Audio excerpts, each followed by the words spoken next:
di LPS, likuidator LPS itu, ya, Pak, itu sampai 22-23% dari aset. Iya.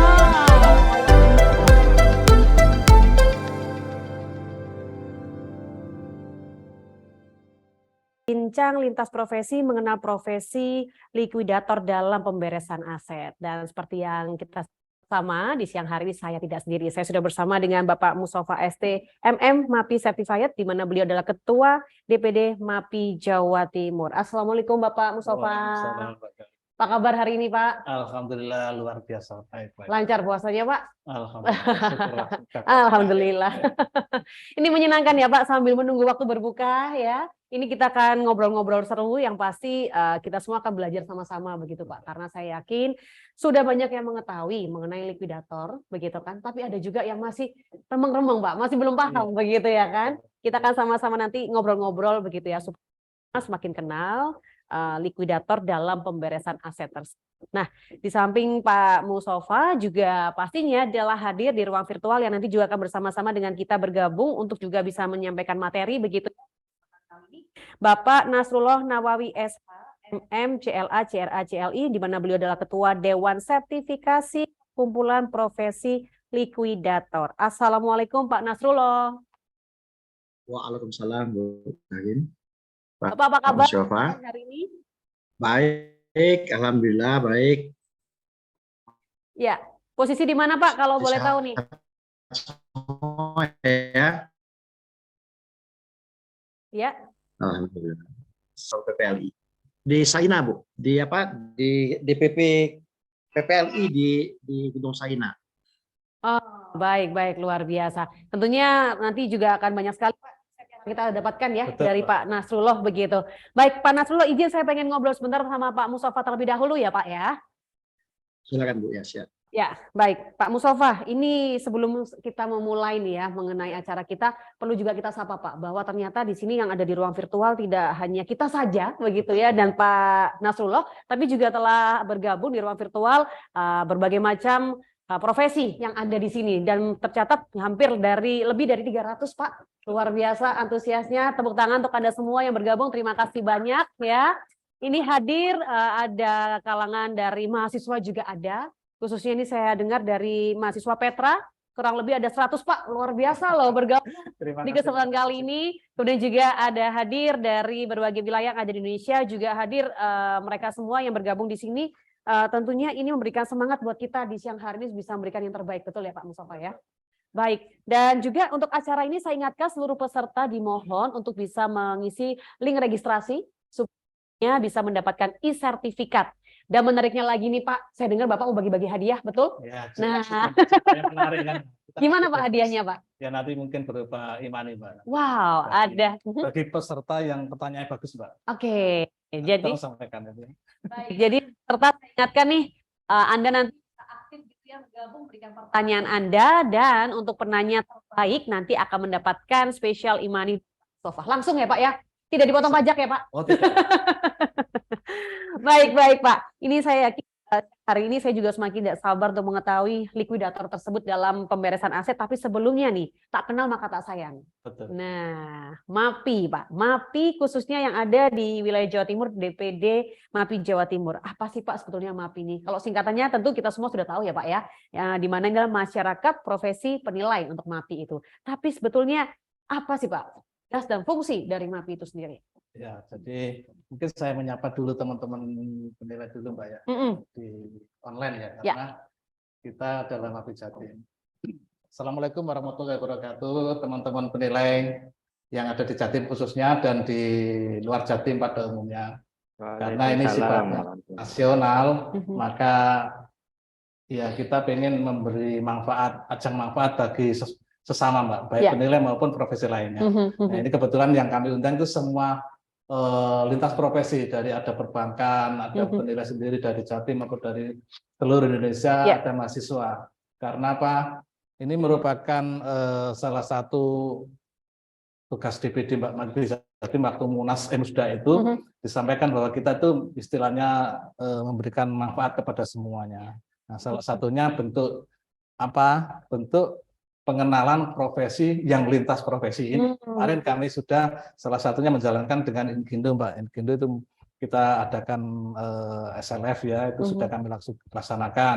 Nah, ini yang kedua ini yang lintas profesi ini pengenalan likuidator, Mbak. Jadi nanti meskipun banyak teman-teman yang sudah ikut lisensi likuidator, tapi di sisi lain kan masih belum ada banyak yang memperoleh pengetahuan itu. Jadi di acara ini harapan kami teman-teman yang mau ikut ini supaya ini istilahnya menggali informasi dari narasumber Pak Nasrullah tadi ya. Jadi supaya kita bisa menjadi penilai atau menjadi likuidator. Karena itu saling berkaitan, Mbak, profesi itu. Saling berkesinambungan karena dinilai dulu nanti dilikuid kan gitu ya. Itu harapan kami supaya tahu dari sisi hukumnya, dari sisi legalnya, lingkup pekerjaannya apa, nah, terutama fee-nya berapa. Itu penting ya, biar nggak salah ya Pak. Itu Mbak harapan kami. Baik. Memang dalam musda itu wacana kami salah satunya menjadikan media Mbak, media sosial ya, di Jatim ini salah satunya seperti kita laksanakan di siang ini merupakan pertama kali ya di Jatim untuk live gitu ya, memberikan insight ke teman-teman secara gratis. Kita berikan ilmu cuma-cuma kepada teman-teman sekalian. Karena MAPI Jatim sendiri sudah diikuti oleh pengurus-pengurus yang kreatif-kreatif, Mbak. Jadi ini dukungan teman-teman mulai dari ide, dari fasilitas siaran. Kami juga sudah ada kanal YouTube. Wow, luar biasa. Mengikuti perkembangan zaman ya Pak ya, luar biasa. Oke, nah Pak, ngomong-ngomong tadi Bapak mengatakan bahwa banyak sekali nih agenda-agenda dari MAPI tentunya. Mungkin boleh sedikit di-share apa saja Pak agenda-agenda tersebut dan kira-kira teman-teman yang saat ini bergabung apakah juga bisa ikut dengan kegiatan tersebut nantinya? Betul. Ya, ini dalam waktu dekat ini DPD MAPI Jatim akan menyelenggarakan 3 kegiatan, Mbak. Baik. Ya, di bulan Mei, insya Allah tanggal 11 Mei itu ada webinar penilaian tanah wakaf, Mbak. Itu nanti sifatnya insya Allah online. Nah, nanti yang kedua disusul dengan 24 Mei itu ada teknik penyesuaian penilaian tanah dengan pendekatan pasar, Mbak. Jadi ada adjustment. Mungkin teman-teman penilai yang istilahnya pengen lebih mendalam, nanti dari Jatim ada PPL itu. PPL sendiri nanti ada pusat pendidikan profesional lanjutan. Nanti ada webinar sifatnya hybrid kalau yang itu. Lantas dilanjut dengan bulan Juni, Mbak. Itu bulan Juni kami adakan PPL workshop perkapalan. Jadi nanti penilaian kapal, Mbak. Kami kerjasama dengan PT PAL. Insya Allah dilaksanakan mungkin tanggal 12 sampai 16 Juni 2023 ini. Pelaksanaan insya Allah di Pusdiknya PT PAL, supaya fee-nya dapat, Mbak. Jadi penilaian kapal, nah pendidikannya, betul. Itu harapan kami sehingga kita ya memberikan manfaat kepada teman-teman penilai pada khususnya. Ya. Dan nanti kalau mungkin ketika teman-teman yang bergabung di kesempatan siang hari ini mau ikutan di acara selanjutnya, bisa menghubungi kemana nanti Pak kira-kira? Nanti di sekitar DPD Jatim, Mbak. Ada. Bisa ya, langsung di situ ya. Instagramnya juga ada ya Pak ya? Bisa di-follow, akan di-update juga informasi di situ. Betul. Ya. YouTube-nya apa Pak kalau boleh tahu? Subscribe sama teman-teman. YouTube-nya Penilai Jatim, Pak. Penilai Jatim ya? Iya. Oke, nanti bisa langsung aja di-subscribe karena banyak sekali informasi-informasi yang bisa Anda dapatkan mengenai kegiatan-kegiatan yang ada di MAPI Jatim. Ini luar biasa banget ya. Di sisi lain, Pak, Gimana, ini Pak? juga kegiatan ini harapan kami istilahnya mendukung rancangan undang-undang, Pak. Jadi betul. Saat ini rancangan undang-undang itu pada tahap harmonisasi, Mbak. Jadi penyelesaian sudah, ini tinggal harmonisasi nanti dilanjutkan ke DPR. Nah, itu salah satu wacana untuk ya memviralkan, Mbak, bahwa penilai ini sudah bermanfaat bagi bangsa, kok belum punya payung hukum. Nah, gitu. Karena penilai sendiri disebut di banyak undang-undang, Pak. Biar tidak kepanasan ya, Pak ya. Harus punya payung, betul, Pak. Betul. Jadi ini penting banget supaya kita memviralkan undang-undang tersebut. Begitu, betul, supaya ya. segera disahkan. betul. Nah, Ya, semoga doa ini juga didengar ya Pak. Karena di bulan yang baik kita mulai hal yang baik. Amin. Wah, luar biasa sekali. Kita mohon dukungan dan doa teman-teman sekalian supaya segera terrealisasi undang-undang penilai itu. Betul sekali. Amin Pak. Saya doakan juga dari sini Pak. Nah, kalau bicara mengenai MAPI, saya yakin kan tentunya di Indonesia sudah lama begitu ya Pak ya. Apalagi agenda-agenda yang ada di MAPI Jatim juga sangat padat dan diharapkan juga ini bisa menjangkau semua kalangan, khususnya lintas profesi yang ada di Jawa Timur dan bisa memberikan manfaat, begitu ya Pak ya. Nah mungkin ada sedikit pesan-pesan lagi, mungkin yang saya sampaikan sebelum nanti kita masuk ke sesinya Pak Nasrullah, begitu Iya. Pak Mustafa. Jadi gini Pak, mungkin pesan saya kepada penilai supaya yang mengupdate ilmu yang dari luar, yang baru kan gitu. Khususnya yang anak-anak mahasiswa juga ya Pak. Betul, itu pesan Pak. Ya.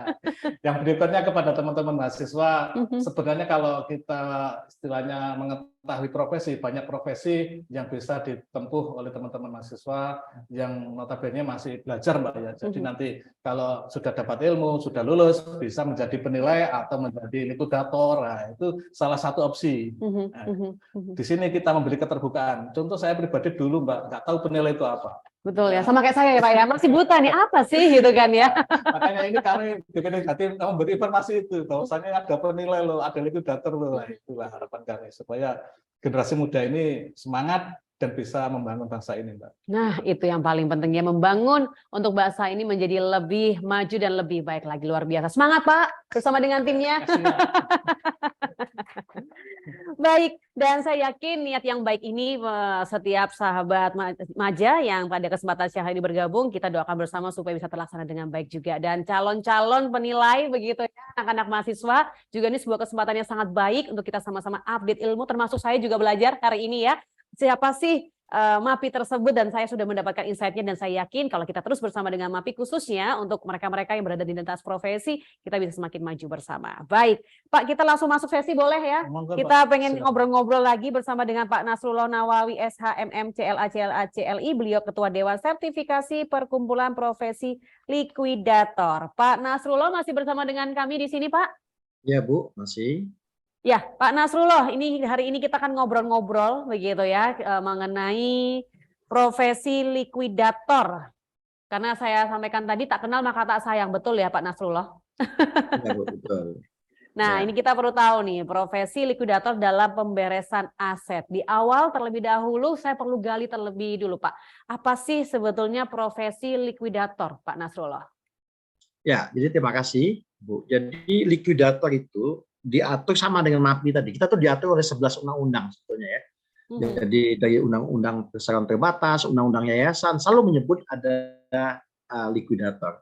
Fungsinya apa sih? Fungsinya itu adalah melakukan pembubaran. Jadi ketika sebuah badan usaha atau sebuah perkumpulan berakhir masa berlakunya, jadi berakhir itu banyak, ada kena RUPS, kena putusan pengadilan dan sebagainya, maka dia diputuskan atau ditutup itu melalui likuidator. Nah, agak berbeda memang likuidator itu dengan profesi lain. Jadi likuidator itu semacam subspesialis profesi. Jadi kalau di kedokteran itu apa namanya, ada dokter umum, ada dokter anak, ada dokter sayap anak dan lain sebagainya. Jadi likuidator itu adalah sebuah segmen pekerjaan yang itu disediakan oleh undang-undang. Jadi ada peraturan dalam sebuah undang-undang itu menjadi sangat penting. Namun celakanya negara ini tidak begitu detail ngomong tentang profesi ini. Jadi sebagai contoh saja, kenapa kami mendirikan Likuidator Indonesia? Karena pada 7 tahun yang lalu, saya melihat di Surabaya itu ada sebuah perusahaan yang ditutup oleh warga negara asing. Ya, jadi kalau nggak salah warga Australia dengan warga Vietnam. Saya masih simpan kok ininya, apa namanya, pengumuman likuidasinya. Nah kan ada semacam sebuah keanehan kan, ada sebuah badan hukum di Indonesia dibubarkan menggunakan orang asing, menggunakan undang-undang Indonesia. Nah, ini betapa sebuah undang-undang di Indonesia ini sudah diatur tapi belum dikasih detailnya seperti apa. Walaupun dalam prosesnya banyak. Kalau mau kita lihat secara sejarah, likuidator itu yang paling tertib itu di ILI, di bawah LPS, tapi mereka eksklusif. Hanya menutup bank-bank saja, BPR. Nah, padahal yang mau dibubarkan ini atau mau ditutup ini banyak sekali. Badan hukum, yayasan, koperasi, perkumpulan, partai politik. Secara hukum nih misalnya, ini guyonnya saja ya. Semacam secara hukum, mestinya sebuah perkumpulan, ada partai politik, bahkan badan hukum seperti HTI itu secara hukum harusnya diikutin dengan likuidasi. Jadi ketika badan hukumnya dicabut, itu diikuti dengan likuidasi. Apa fungsinya adalah bagaimana aset-aset badan hukum atau PT ini dijadikan cash untuk dikembalikan kepada para kreditur jika dia memiliki kewajiban. ya kepada pemegang saham atau kepada negara. Seperti yayasan tadi sudah disinggung oleh Pak Mustafa tadi. Yayasan itu kalau ada sebuah yayasan tutup mesti dikembalikan ke negara, dan yang bisa melakukan itu hanya likuidator. Nah, persoalannya tadi likuidator ini belum begitu detail. Nah, ini kita perlahan-lahan melakukan perbaikan terhadap fungsi likuidator. Nah, terakhir Bu, dari pertanyaan Ibu yang pertama, saya mengatakan likuidator itu berbeda dengan kurator. Kurator itu hanya mengambil alih fungsi manajemen, ya, lantas mendata semua kewajiban, semua kreditur, menjual aset, membagi. Jadi dia tidak menutup. Padahal nyawa perusahaan atau badan hukum itu ada di Dekumham. Kalau itu koperasi, kalau itu PT. Kalau dia yayasan juga di Dekumham misalnya. Nah, atau apa namanya yang kemarin menjadi ini dana pensiun misalnya. Dana pensiun di Departemen Keuangan. Banyak sekali dana pensiun yang dicabut izinnya, tapi belum dilikuidasi. Nah, ini bermasalah. Ini bergentayangan. Kewajiban masih banyak. Siapa yang bisa menjual semua asetnya itu? Nah, jadi itu Bu ya, fungsi kalau dibilang apa namanya fungsi likuidator. Seperti itu dulu. Bu. Baik, Silakan. berarti likuidator fungsinya ini lebih luas daripada kurator ya Pak ya? Iya. Kalau disampaikan oleh Pak Nasrul tadi ya. Iya. Oke, saya kira tuh sama begitu loh Pak, karena kan dari namanya kan sama-sama keren gitu. Baik, dan Jauh kalau berbeda, Bu. bagaimana Pak Nasrullah? Jauh berbeda. Karena kurator tidak bisa menutup. Jadi kurator tidak bisa mengambil nyawa badan hukum ini. Gitu loh. Jadi ya ibarat manusia lah. Ya. Itu kalau kurator hanya sampai pembagian harta waris saja, Bu. Itu selesai. Ya, warisan jika ada meninggal. Nah, kalau likuidator itu sampai pemakaman, sampai mencabut NPWP, sampai mencabut pendaftaran di Dekumham. Oke. Gitu. Baik. Itu Dan fungsi itu yang tidak ada di kurator. Oke, baik. Berarti si likuidator ini memang bisa dibilang lebih tinggi ya, karena pekerjaannya jauh lebih luas, cakupannya sampai selesai. Usaha tersebut sampai tutup begitu ya, Pak ya. Baik, dan kalau tahap likuidasi perusahaan tentunya ada proses-proses yang terjadi begitu ya, Pak ya. Mungkin bisa diinformasikan gitu, atau mungkin kalau Bapak punya slide boleh di-share juga di kesempatan siang hari ini. Silakan, Bapak. Saya akan share slide, tapi kalau slide saya pakai itu nanti terlalu banyak ya. Jadi saya yang berkepentingan saja menurut saya yang agak umum lah untuk diketahui. Baik. Jadi banyak, pertama dulu. Tadi seperti saya bilang tadi, ada 11 undang-undang yang menyatakan tentang likuidasi. Jadi mestinya undang-undang PT jelas, undang-undang yayasan, undang-undang koperasi, undang-undang BUMN, banyaklah. Bahkan undang-undang asuransi. Ya. Jadi ini Pak Mustafa, kalau mau yang benar itu apa namanya? Koperasi itu bukan koperasi. Asuransi itu nggak boleh pilot loh, Pak. Mestinya harus dilikuidasi, Pak. Ya, nanti kita akan ke dalam. Kenapa kekacauan asuransi dipilotkan itu menjadi sebuah kekacauan nasional akibatnya. Harusnya kalau menurut undang-undang harusnya dilikuidasi. Nah, jadi banyak sekali Bu, ada 11 undang-undang. Nah, lantas bagaimana prosesnya? Prosesnya itu tergantung bentuk badan hukumnya. Kalau dia yayasan, maka yang dapat meminta dilakukan likuidasi adalah pembina dan pengadilan atau pengadilan. Nah, yang jadi agak rumit itu di perseroan terbatas. Sebuah perusahaan dilikuidasi itu banyak persyaratan di pasal 142 itu. Satu misalnya perusahaan dalam keadaan insolvent, itu otomatis harus diikuti dengan likuidasi. Atau berakhir secara biologis. Ini sebagai contoh nih, Ibu-ibu, Bapak-bapak. Ada sebuah joint operation misalnya antara pengelola jalan tol, di mana joint operation ini dinyatakan 5 tahun, berakhir katakan 12 Desember 2028. Maka secara biologis 12 November atau 31 November 2028 harus tutup, Bu, dan harus menunjuk likuidator. Nah, saya sudah dapat info ya. Itu antara BUMN sendiri yang melakukan JO, joint operation, sebuah project, itu ratusan, Bu, dan tidak pernah dilikuidasi. Jadi ini pun sebetulnya pekerjaan, kalau usah jauh-jauh lah misalnya. Sukovindo dengan perusahaan penilai satu lagi yang plat merah ini, Sukovindo dan Survei Indonesia misalnya. Itu banyak sekali JO yang berbentuk badan hukum tapi tidak dilikuidasi.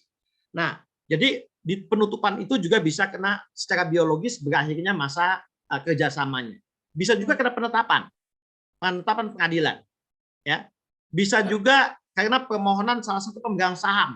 Nah, poinnya itu adalah semua penutupan itu bisa hanya dua, bisa melalui pengadilan atau melalui RUPS. Nah, sekarang sekali lagi kalau kita bicara tentang proses, ini banyak juga. Saya bilang tadi, ini seperti apa nih? Kalau BUMN, maka negara yang meminta likuidasinya. Kalau dia perbankan, maka LPS. Nah, ini ngomong-ngomong LPS ya.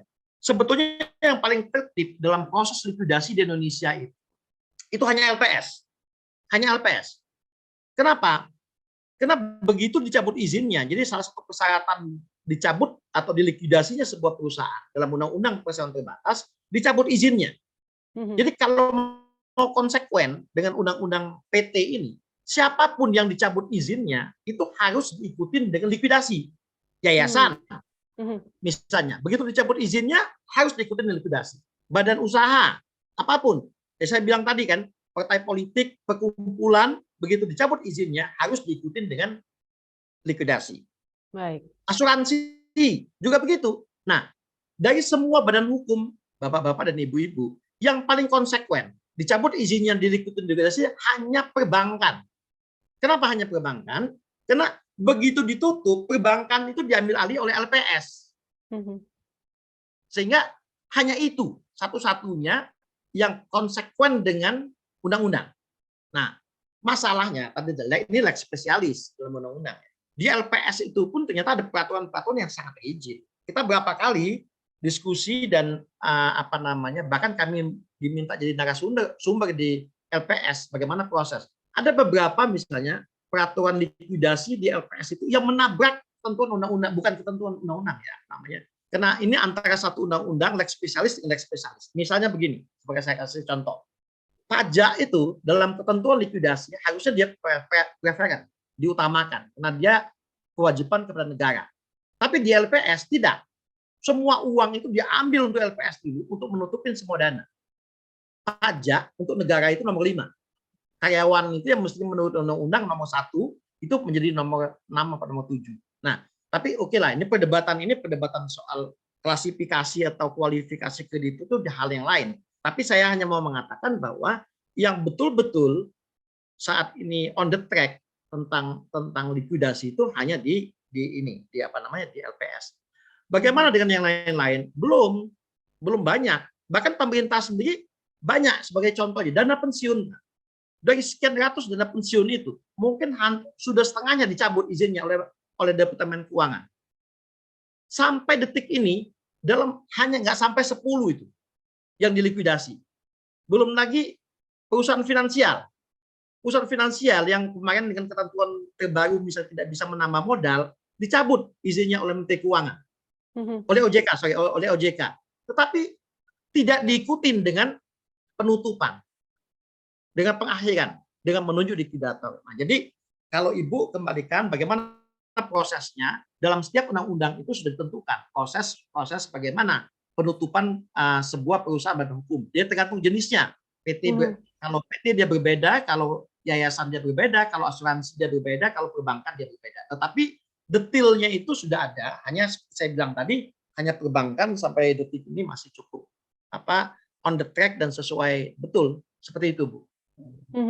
Baik, jadi memang banyak sekali undang-undang yang membawahi begitu atau mengatasi untuk proses-proses likuidasi dari sebuah perusahaan atau badan hukum tersebut ya Pak ya? Betul Pak. Pak Anas, ini pembicaraan kita kan makin seru ini Mbak.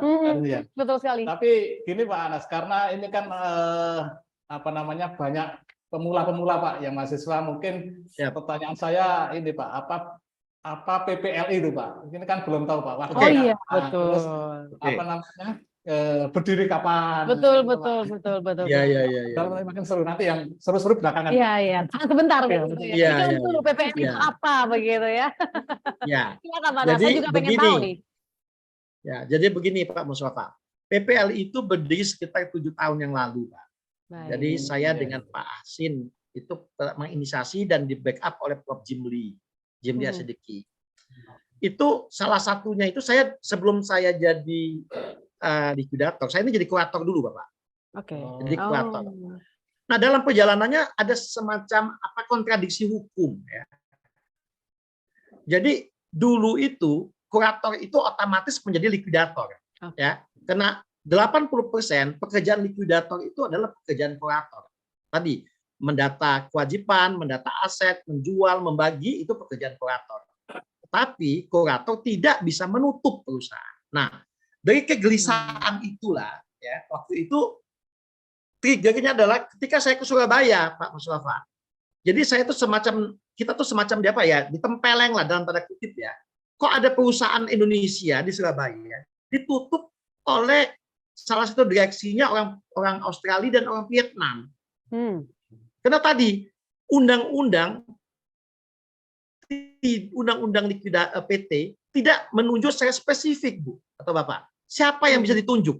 Bahkan kalau tidak ditunjuk, direksi juga boleh. Nah, ini yang saya protes. Direksi itu nggak boleh jadi likuidator, karena kan ada konflik of interest di situ nanti. Ya. Nah, jadi dari kegalauan dalam tanda kutip itu, kita diskusikan, oke, kita buat. Saya ingat sekali kalimat yang disampaikan oleh Prof. Jimli. Negara ini sudah sibuk katanya, mengurus banyak urusan. Jadi urusan yang kayak gini nih, oke lah, warga negara lah yang urus. Gitu loh. Kontribusi apa yang bisa kita masukkan. Nah, sehingga kami menginisiasi mendirikan PPLI. Nah, PPLI ini sebetulnya karena kita menyesuaikan juga dengan undang-undang. Kita sempat riset dan perbandingan, Pak Mustafa ya. Likuidasi ini, Bapak, kalau di luar negeri ini rezimnya akuntan, Pak. Rezimnya keuangan, bukan rezim hukum ini. Gitu loh. Di Indonesia saja sarjana hukum nih merasa semuanya itu yang diambil. Saya lagi menyusun disertasi tentang likuidasi. Saya lagi cari semua referensi likuidasi itu semuanya di keilmuan akuntansi, Bu. Rezim keuangan. Bukan rezim hukum. Nah, disitulah kita membuka siapa yang bisa menjadi likuidator karena undang-undang tidak membatasi. Berbeda misalnya dengan akuntan publik, harus sarjana akuntansi. Kurator harus sarjana hukum atau akuntan. Kan undang-undangnya mengatakan begitu. Nah, likuidator ini bisa siapa saja. Bisa siapa saja. Selama ini sebelum dibuat PPLI, likuidator ini semacam apa ya? Tenaga yang tidak begitu berguna menjadi kadang-kadang dalam kenyataan mungkin sampai detik ini masih ada. 50% sampai 70% likuidator ini adalah stafnya notaris. Oh. Ya. Betul kan ya Pak Mustafa ya? Kenapa? Karena likuidasi ini dimulai dari pembuatan RUPS. Nah, kadang-kadang ibu-ibu notaris atau bapak-bapak notaris bingung siapa ya kurator ya? Karena belum ada nomenklatur kan, spesifikasi tentang likuidator. Ya maaf saja, kadang-kadang ada office boy-nya, ada staff-nya dan lain sebagainya. Gitu loh. Nah, dalam perkembangannya likuidasi ini lebih mendetil ya. Dia padahal dalam proses pekerjaannya likuidasi ini berpartner dengan appraisal. Dalam penutupan harus ada data keuangan yang diaudit. Ya kan? Dalam penjualan harus melalui kantor, bukan harus, dianjurkan melalui kantor lelang negara. Ya. Nah, jika perlu dibutuhkan auditor hukum. Nah, jadi di satu sisi ketika proses likuidasi itu membutuhkan partner-partner yang levelnya itu cukup memiliki dan lama, tapi ketika dia sendiri tidak pernah mengkualifikasikan dirinya seperti apa. Nah, kegelisahan inilah sehingga kita membuat PPLI. Nah, PPLI ini bukan barang pertama, Bu.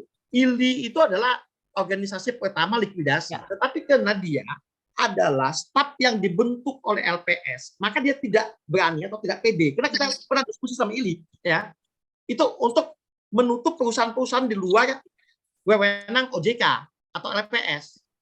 Karena dia kebanyakan memang ada pensiunan, ada partnernya LPS. Nah, LPS sendiri apakah bisa menjadi likuidator? Menurut saya punya bentukan kepentingan, karena dia adalah regulator, gitu loh.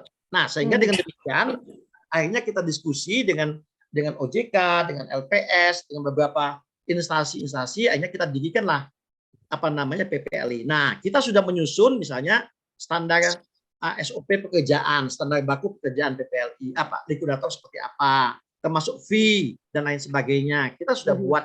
sehingga apa namanya, jika ada likuidator yang bekerja tidak sesuai atau tidak prosedural, tidak profesional, bisa kita nilai karena kita juga punya dewan etik untuk menilai apakah likuidator itu bekerja sesuai dengan prosedur yang sudah ditetapkan. Nah, seperti itu, Bu. Jadi PPL ini sebetulnya adalah sebuah organisasi yang tadi saya bilang dibentuk, undang-undang sudah terlalu banyak tapi tidak mengakomodir secara spesifik. Jadi apa namanya, manusia atau jenis kelaminnya likuidator seperti apa. Sampai detik ini masih ada, Bu. Masih ada itu. Jadi seperti tadi, tidak ada batasan kewarganegaraan. Orang asing boleh menjadi likuidator. Karena semua undang-undang, 11 undang-undang itu tidak menyatakan bahwa likuidator harus orang Indonesia asli. Tidak ada. Ada celakanya, yang mau ditutup itu kan badan hukum menggunakan undang-undang Indonesia. Kan aneh. Kan aneh kan? Ya, betul. Masa menutup sebuah badan hukum yang menggunakan fitur undang-undang Indonesia boleh orang asing.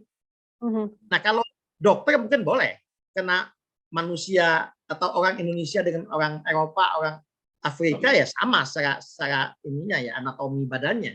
Nah, tapi kan kalau PT kan atau badan hukum kan berbeda sekali kan. Nah, dari awalnya dari kegelisahan seperti itu. Kita tidak membatasi apakah kita hanya membatasi salah satunya supaya mempermudah itu sarjana, minimum S1 ya untuk menjadi likuidator. Seperti itu Pak Mustafa dan Bu. Ya, Pak. Ya. Oke, dan ini sebuah badan yang pastinya sangat membantu ya para likuidator yang ada di Indonesia nih Pak. Karena tadi diceritakan Pak Nas sendiri kan banyak Pak ya profesi yang berkaitan Pak ya. Iya, betul. Jadi ada appraisal, ada apa namanya, akuntan, notaris, semua berrelasi dengan likuidator. Kalau boleh tahu jumlahnya berapa Pak? Kalau likuidator sekarang Pak ya? Kita likuidator itu sudah sekitar 400 lebih Pak Mustafa. Se-Indonesia nih Pak ya? Ya, se-Indonesia. Nah, jadi tadi agak menyinggung Pak Mustafa tadi bicara soal apa namanya, soal akuntan ya. Nah, dalam 2 tahun terakhir ini banyak sekali teman-teman akuntan publik yang ikut pendidikan likuidator Pak. Kenapa? Karena Menteri Keuangan itu, Kementerian Keuangan itu sudah menetapkan standar pelaporan keuangan likuidasi, perusahaan yang likuidasi. Nah, teman-teman likuidator atau teman-teman akuntan itu nggak ngerti likuidasi itu apa. Karena tadi Bu, jadi likuidasi itu ada empat faktor di situ. Satu, hukum. Ya, walaupun dia bukan dominan. Kenapa? Likuidasi itu dimulai dari RUPS, Rapat Umum Pemegang Saham, untuk menyatakan bahwa PT ini ditutup. Itu adalah sebuah tindakan hukum. Kedua, pekerjaan dominan di situ adalah laporan keuangan. Jadi apa namanya, teman-teman akuntan sebetulnya. Ketika perusahaan itu dinyatakan RUPS mau ditutup, maka perusahaan atau likuidator harus membuat neraca penutupan. Ada 3 neraca itu, dalam 3 neraca dalam proses likuidasi: neraca penutupan, neraca likuidasi, dan neraca pengakhiran. Ada 3 neraca keuangan. Ya. Nah, Departemen Keuangan itu sudah dengan detail bagaimana prosesnya, bagaimana bentuknya. Nah, tapi teman-teman akuntan publik nggak tahu ini dari mana mulainya. Nah, yang ketiga, yang profesi yang berkaitan dengan tadi hukum, keuangan, akuntan tadi. Nah, ketiga itu notaris. Nah, setiap pembubaran diikuti dengan akte notaris, pelaporan persetujuan pemegang saham di RUPS kan, dan ketika pengakhiran penutupan juga melalui akte notaris. Nah, faktor yang lain seperti tadi, penjualan saham itu, penjualan aset harus diappraisal dulu, walaupun agak berbeda Pak Mustafa dengan undang-undang kepailitan. Kalau undang-undang kepailitan itu, kurator wajib melakukan appraisal dan lelang melalui KPKNR. Tetapi di likuidasi tidak ada. Tetapi kami di PPLI mensyaratkan bahwa secara profesional harus diappraisal. Ya, harus diappraisal. Ya, soal bisa dilelang di kantor lelang itu juga, tapi kadang-kadang ada beberapa aset yang tidak bisa dilakukan di kantor lelang, nah keterbatasan dokumen. Nah, jadi profesi-profesi lain yang berhubungan dengan kami itu cukup banyak. Jadi 4 domain itu. Tetapi sekali lagi Bu, Bapak, di luar negeri ini sebetulnya pekerjaan-pekerjaan akuntansi, ya, bukan pekerjaan-pekerjaan karena banyak sekali istilah-istilah dalam akuntansi itu agak bertabrakan dengan istilah-istilah hukum. Makanya ini menjadi diskusi klasik lah, tapi nanti itu mungkin di level yang lain lah kita bicara itu. Begitu Bapak, Pak Mustafa dan Bu Kayan. Ya, baik. Ini menarik sekali Pak. Jadi ternyata banyak sekali ya Pak yang bisa tergabung dalam tim likuidator tersebut ya. Anak akuntan bisa, kemudian anak notaris juga bisa, begitu ya. Jadi mungkin teman-teman. Kenapa? Nah itu dia. Jadi teman-teman mungkin anak-anak mahasiswa nih Pak, khususnya Pak, ini juga bisa dijadikan sebuah referensi. Ya, apa ya? Nah ini sebuah pandangan yang sangat baik sekali, ini luar biasa. Apalagi likuidator sama dengan penilai Mbak. Nah, semua sarjana boleh menjadi likuidator. Ya. Begitu Pak Nasir. Betul, Pak. Kabar baik tentunya ya untuk anak-anak yang sudah lagi lulus pastinya ya. Dan boleh Pak saya sedikit sampaikan lagi kepada para peserta, saya ingatkan yang belum melakukan registrasi bisa link absen ya Pak ya, yang ada di kolom chat yang ada di link Zoom ini. Sekali lagi buat teman-teman atau para peserta yang belum melakukan absensi, silakan langsung aja klik link yang ada di kolom chat. Dan juga ada pertanyaan-pertanyaan yang nanti akan segera kita sampaikan, dan spesial dari Pak Mustafa ada nanti Imani ya Pak ya, untuk peserta yang bertanya, peserta terbaik. Ya, luar biasa. Sudah banyak pertanyaan kayaknya Mbak ya? Iya, cukup banyak. Tapi kita tahan dulu. Ya. Tahan dulu. Ini nggak ada iklan ini kita. Nggak ada iklannya. Mbak, ini kan perdana Mbak. Nanti setiap bulan kami ada iklan ya. Luar biasa. Semangat dong ya. Nanti hadiahnya lebih gede lagi pasti ya. Baik, kita kembali ke Pak Nasrullah ini, karena saya yakin banyak sekali yang akan disampaikan dari Pak Nasrullah mewakili PPLI. Silakan nih Pak, terkait dengan likuidator dan dalam pembebasan aset tersebut. Boleh dilanjutkan Bapak. Ya, jadi bagaimana prosesnya? Jadi kalau proses likuidasi itu, saya kasih prosedurnya dulu ya, tahapan-tahapannya. Tahapan-tahapannya itu adalah pertama sekali adalah dapat RUPS. Jadi RUPS pemegang saham menunjuk siapa likuidator.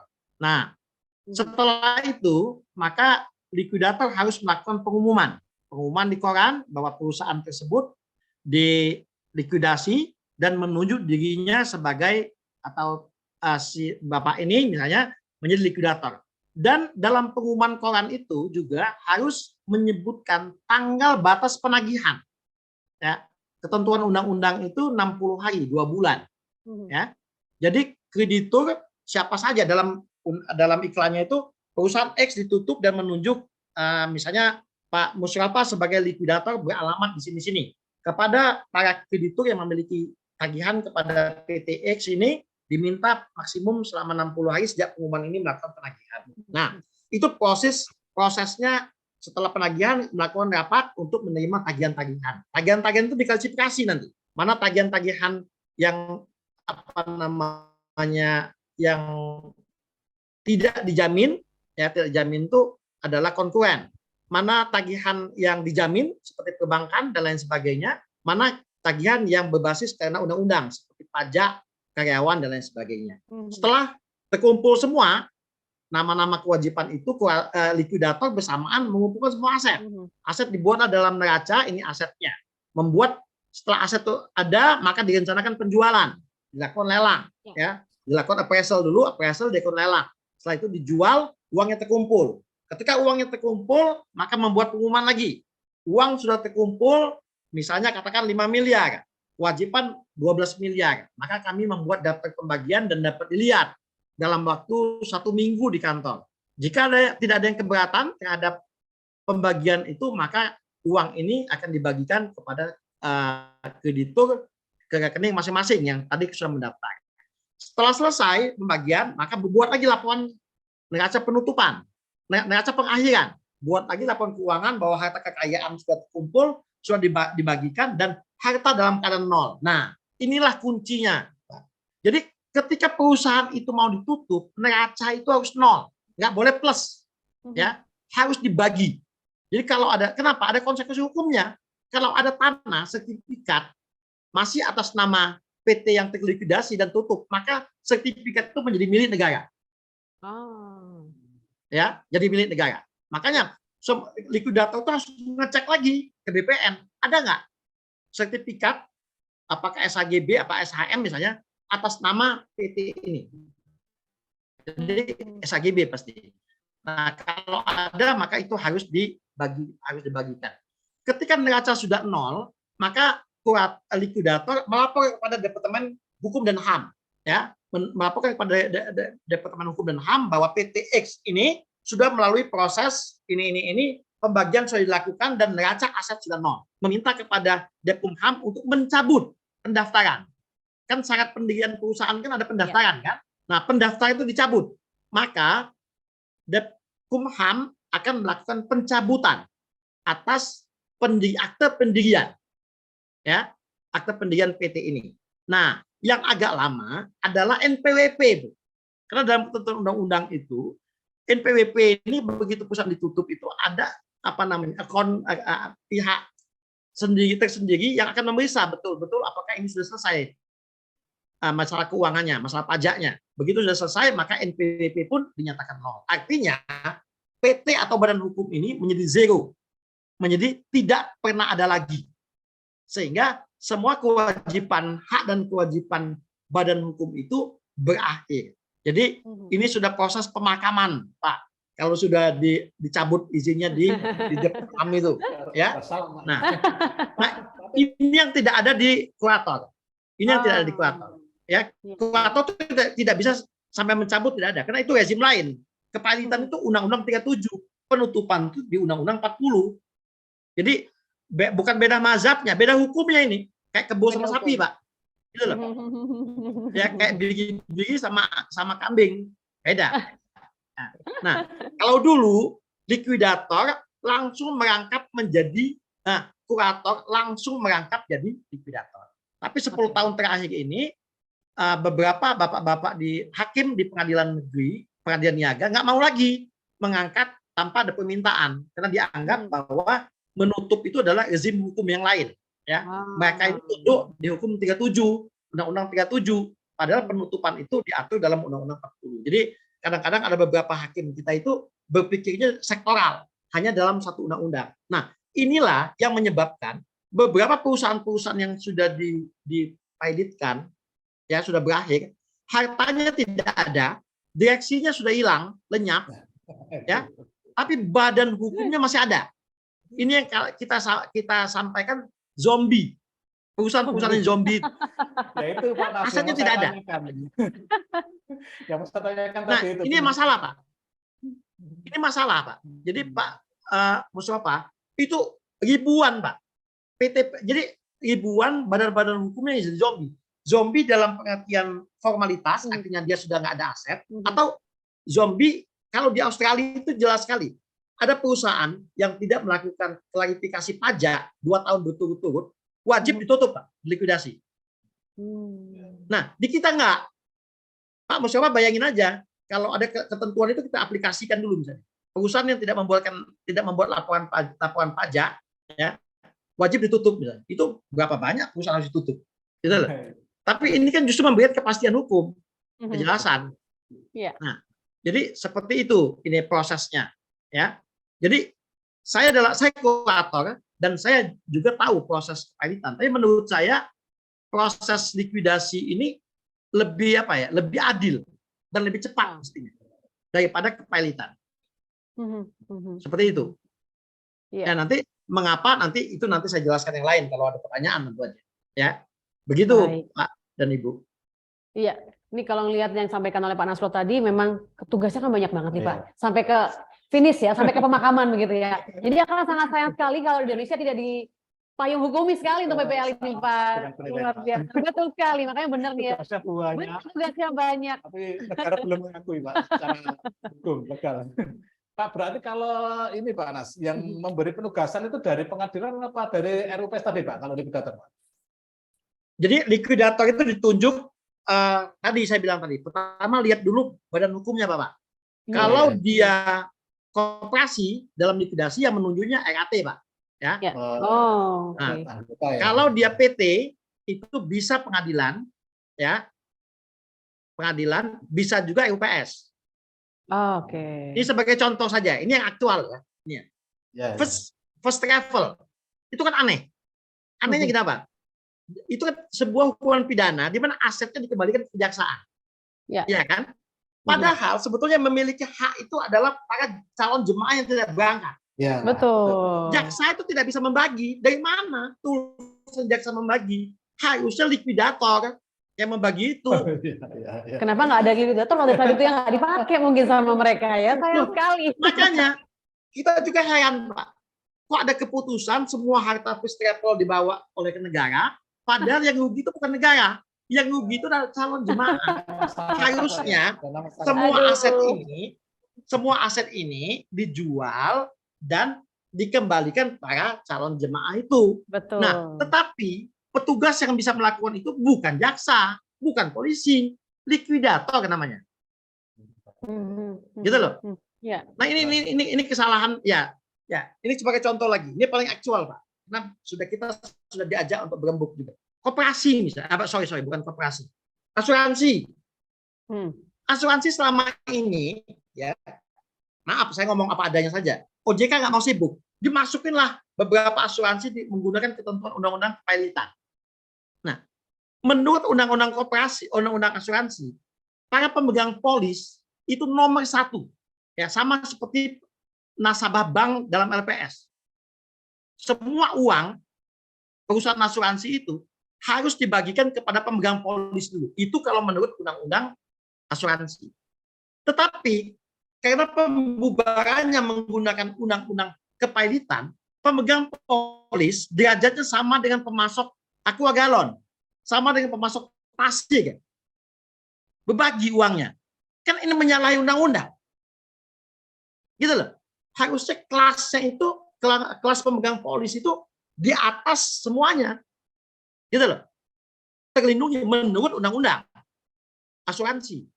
Tetapi karena dipotong, disembelih, menggunakan undang-undang bukan undang-undang asuransi, bukan undang-undang likuidasi, menggunakan undang kepailitan itu tunduk pada undang-undang perdata.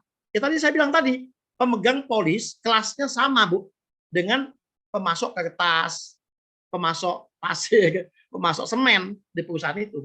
Nah, ini masalah. Nah, tapi kita beruntung 6 bulan ini OJK itu sudah mulai sadar, ya, artinya salah mereka memotong atau menutup atau mengakhiri sebuah badan hukum itu dengan menggunakan hukum lain di luar undang-undang itu. Itu alhamdulillah sudah mulai ada kesadaran lah seperti itu, ya. Seperti itu. Oke, baik. Ini memang masalah-masalah yang ada itu memang ternyata perlu likuidator ya. Jadi harus berjejaring terus sama penasihat hukum juga seharusnya ya, Pak ya. Iya. Jadi kan membutuhkan penilaian, Mbak, untuk menilai asetnya seperti first travel punya aset apa. Dari sisi properti atau bisnisnya kan ada penilaian juga. Kayak kemarin juga waktu pandemi kan banyak sekali kasus-kasus asuransi itu kan, Pak ya. Nah, ini penting banget nih ya keberadaan dari likuidator tersebut ya. Nah, baik. Dan next Pak, kalau misal ngomong likuidasi tersebut yang memiliki potensi dibentukannya peran profesi penilai itu pada tahap likuidasi itu seperti apa Pak menurut Pak Nasrullah? Ya, jadi memang tadi Ibu Bapak secara undang-undang memang tidak ada di undang-undang likuidasi ya, undang-undang perseroan terbatas itu yang menyebutkan secara detail bahwa dalam proses pemberesan menggunakan appraisal, menggunakan penilai atau menggunakan lelang atau lelang negara ya, itu ada dalam kepailitan. Tetapi karena kaidah transparansi, kaidah profesionalisme, maka kami di PPL ini selalu mempersyaratkan bahwa semua aset itu harus dilakukan appraisal sebelum dilakukan penjualan. Ya. Itu jadi itu menjadi standar ini kita, standar pekerjaan kita, ya, dan itu memang harus dilakukan. Nah, hanya masalahnya tadi saya bilang dengan teman-teman di MAPI gitu ya, kita nih beruntung bahwa likuidasi itu rata-rata orang tuh sudah tahu lah Pak Musrafa ya, bahwa nilai likuidasi dalam appraisal itu kan rata-rata 40 sama ada pengurangan sekitar 30 sampai 40% lah dari harga pasar ya Pak Musrafa ya, gitu lah ya. Nah, hanya kadang-kadang tadi nilai itu kan harus bisa juga diserap pasar kan. Ini sebagai contoh nih, saya ada satu properti saya di Bandung, misalnya, ya. Itu memang teman-teman MAPI melakukan appraisal, tapi ketika saya lelang berkali-kali itu memang agak susah karena tadi dengan kondisi pasar sekarang, misalnya saya harus melakukan appraisal ulang karena adanya penurun daya serap pasar atau pembelinya tidak ada. Tetapi sekali lagi dalam likuidasi itu lebih rigid, lebih gampang. Kalau dalam kepailitan, jika ada perbedaan antara nilai appraisal dengan nilai yang mau dibeli, harus minta penetapan jual di bawah tangan misalnya, ya kan? Tapi dalam kepailitan, dalam likuidasi itu tidak ada. Cukup persetujuan pemegang saham dan memberitahu kepada para kreditur. Jadi misalnya appraisal mengatakan nilai ini 10 miliar. Kita sudah lelang 3 kali nih Pak, misalnya. Nggak laku. Kita kumpulkan pemegang saham, kita kumpulkan kreditur. Ini nggak laku nih, misalnya. Jadi penawar paling tinggi, kita sudah umumkan di koran, ya, penawar paling tinggi itu adalah misalnya 8 miliar. Apakah Anda setuju dan memperbolehkan likuidator untuk menjual? Oke Pak, setuju, yang penting kita cepat. Kami berani untuk melakukan itu. Karena tidak memerlukan izin. Sekali lagi, likuidasi ini kan RUPS, domainnya RUPS. Jadi lebih fleksibel dia. Seperti itu. Ya, jadi sekali lagi dalam berpartner kami sangat memerlukan teman-teman penilai. Hanya memang kadang-kadang agak kesusahan ketika yang dinilai itu kualifikasi bisnis ya Pak ya. Apalagi perusahaan-perusahaan yang going concern, gitu loh. Misalnya begini, secara perbankan, secara keuangan, ketika dilikuidasi, mestinya sebuah usaha itu harus nol, harus tidak boleh berjalan, ya kan? Supaya nilainya itu zero, adanya vakum gitu ya. Tapi masalahnya, pertanyaan saya, bagaimana kalau aset aset perusahaan itu adalah hotel? Masa saya harus tutup atau mall? Kan prinsipnya kan lebih mudah menjual barang yang masih beroperasi, lebih gampang menjual ikan hidup daripada ikan mati. Betul. Harganya lebih mahal. Nah, ketika melakukan going concern atas aset itu, kalau dalam kepailitan harus izin hakim pengawas. Nah, proses penilaian ini agak susah, Pak. Proses going, karena di situ ada resiko rugi, untung dan buntung, gitu loh. Bagaimana ketika likuidator mengoperasikan hotel tadi misalnya drop atau nah itu agak susah.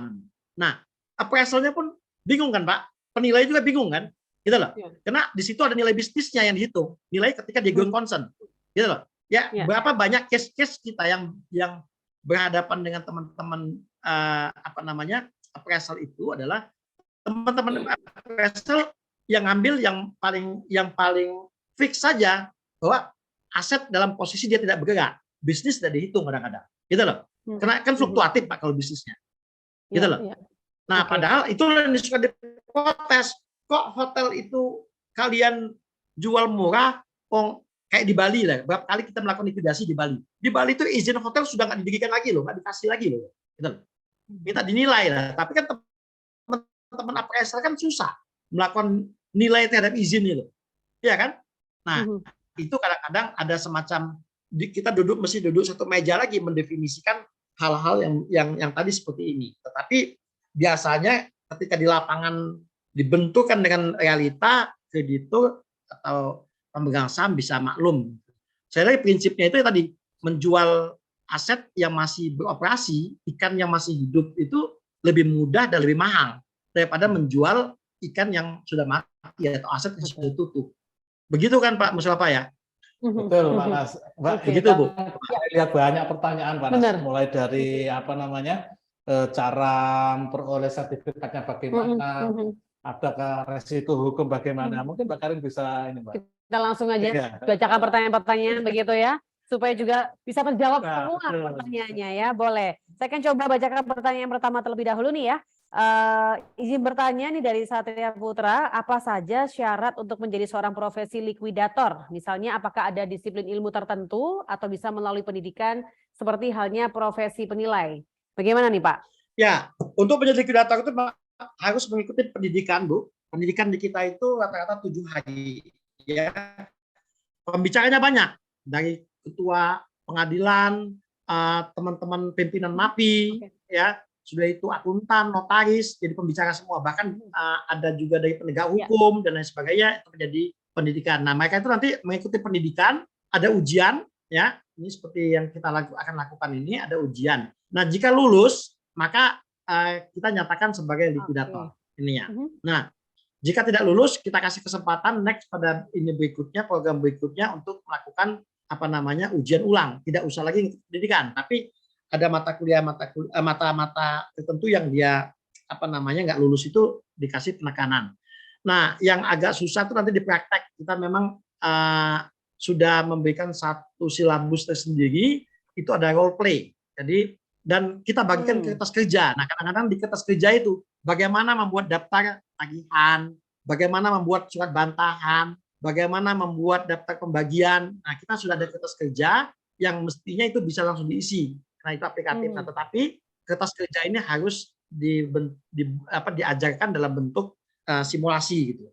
Nah, itu prosesnya. Nah, pendidikan itu seminggu ujiannya itu ada ujian lisan dan ada ujian harian, ada ujian lisan dan ada ujian apa namanya wawancara ininya. Nah, persyaratannya S1 Bu, minimum S1. Sama sekali tadi ya. Karena likuidator itu kan membutuhkan pengalaman manajemen yang cukup kuat. Dan saya bilang tadi, Pak, saya tuh agak miris misalnya kalau ada dalam tanda kutip, tapi mudah-mudahan tidak ada lagi notaris yang menggunakan stafnya yang tamat SMA untuk melikuidasi PT yang bernilai 200 miliar. Kan itu kan bagaimana ironis sekali ya. Laporan keuangan, bagaimana dia memahami tentang nilai aset, apalagi going concern. Ya. Nah, jadi persyaratannya seperti itu yang kita lakukan. Ya.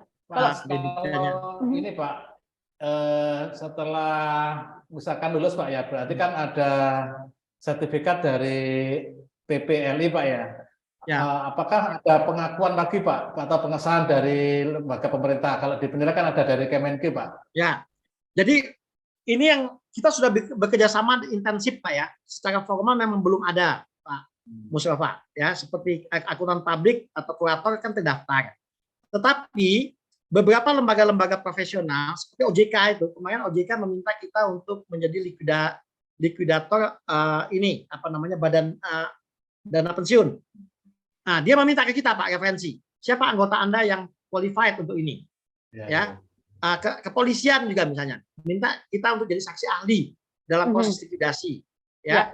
Kita sudah diminta untuk seperti itu. Nah, jadi secara profesional ke OJK, LPS, bahkan LPS itu kemarin meminta kita melakukan sinkronisasi terhadap likuidasi perbankan dan likuidasi umum. Saya bilang tadi, mereka kan melikuidasi bank yang ditutup Pak. Maka tidak ada referensi. Maka sampai kaget Pak Mustafa bahwa misalnya nih di perbankan itu Bapak punya tabungan 150.000 aja wajib dipanggil dan wajib tanda tangan Pak bahwa Bapak punya tabungan. Gitu loh. Nah, mereka heran. Di kita PPLI bilang kita hanya mengumumkan, nggak ada kewajiban kita untuk mencatat. Dia harus kita catat kalau berakhir masa waktu 60 hari tadi, ya. Tapi kewajiban kita membagikan kepada mereka yang tercatat secara aktif. Ya. Kaget dia, enak banget Pak. Kalau kami di LPS itu ada orang yang mungkin sudah mati atau sudah tidak aktif punya tabungan 150.000 pun wajib kami panggil Pak.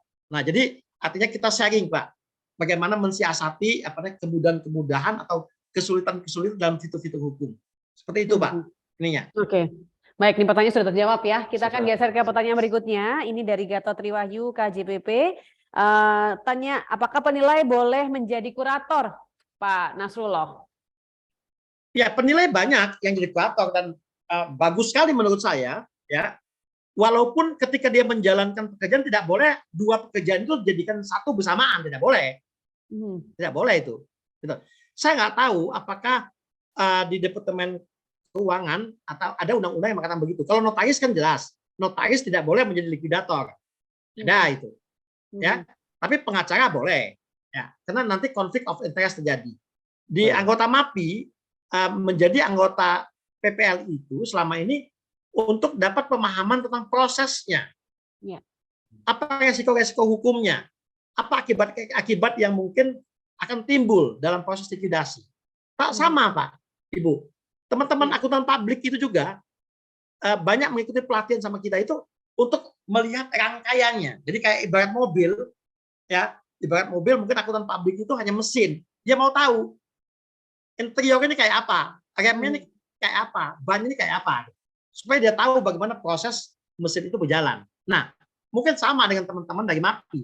Oh, MAPI itu dalam proses likuidasi itu melakukan appraisal terhadap aset. Tetapi appraisal ini kan harus diawali siapa yang meminta, bagaimana prosesnya, bagaimana hasil appraisal ini mau digunakan, bagaimana proses penjualannya, bagaimana proses pembagiannya, dan terakhir bagaimana proses penutupannya. Nah, jadi tidak ada pembatasan, Ibu, bahwa anggota MAPI boleh. Tetapi setahu saya dan kode etik kita juga melarang bahwa dua profesi itu dalam satu pekerjaan yang sama. Misalnya dia auditor hukum tidak boleh menjadi likuidator secara bersamaan. Atau terafiliasi, bahkan itu pun tidak boleh. Begitu Bapak, Bu. Baik. Lanjut lagi ya Pak ya? Lanjut. Baik, pertanyaan berikutnya ini dari Andrika. Apakah memungkinkan Pak jika perusahaan dalam likuidasi masih bisa beroperasi, apakah perlu cut off laporan keuangan? Jika iya, laporan ketika perusahaan beroperasi ini menjadi tanggung jawab likuidator atau bagaimana Pak? Bisa dijelaskan? Ya, ini pertanyaan klasik ya. Karena beberapa dan ini case hukumnya debatable. Secara hukum sebetulnya, karena undang-undang mengatakan apapun yang dilakukan oleh pemegang saham dan likuidator dalam proses mengoperasikan PT adalah bertujuan dalam rangka pengakhiran. Jadi ketika perusahaan itu RUPS menyatakan ditutup, itu sama saja. Perusahaan ini mau ditutup dan kami menunjuk likuidator. Jadi artinya itu dalam proses pemakaman. Jadi nggak boleh lagi dia orang mau mati kok mau beli mobil, orang mau beli mati mau mau beli rumah, ya kan nggak boleh lagi. Jadi dalam proses ketika dia melakukan RUPS itu apapun kegiatan itu adalah proses pengakhiran dan melikuidasi aset menjadi uang.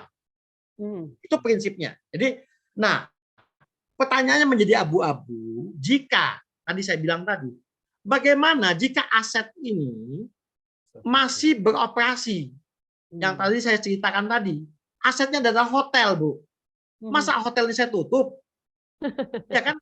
Bisa jatuh kan nilainya. Nah, misalnya aset ini adalah kapal yang masih berlayar. Masa saya langsung panggil, saya masukkan dermaga? Kan tidak mungkin. Iya kan? Nah, jadi apa sih ukuran seorang likuidator? Nah, ini ukuran ini adalah pada profesi. Makanya pentingnya likuidator itu memiliki pengetahuan manajemen. Ya, saya selalu mengingatkan bapak-bapak, ibu-ibu, ketika sebuah perusahaan yang beroperasi, bisa saja dia memiliki 5 direktur, puluhan manajer, ratusan supervisor. Tapi ketika perusahaan ditutup, Bu, kalau hanya ada satu likuidator, yang tadi beban kerja dibuat banyak orang, itu jadi selesai satu. Nah, apa sih ininya, parameternya dari pertanyaan tadi? Kalau bentuk going concern beroperasinya itu untuk beroperasi hidup atau berkembang, maka tidak boleh. Beroperasinya hanya dalam proses pengakhiran. Nah, apa ininya parameternya tadi? Parameternya, apakah keputusan likuidator dalam mengoperasikan badan usaha atau unit usaha yang masih berjalan ini, tutup atau tidak, menguntungkan atau tidak, membuat nilai aset plus atau minus. Begitu. Kalau memiliki potensi minus, stop. Jangan dikembangkan. Tapi jika menghidupkan tadi kayak hotel misalnya, saya tetap hidupkan karena supaya ketika dijual mahal, maka wajib harus dihidupkan. Jadi itu parameternya, Bu. Ya.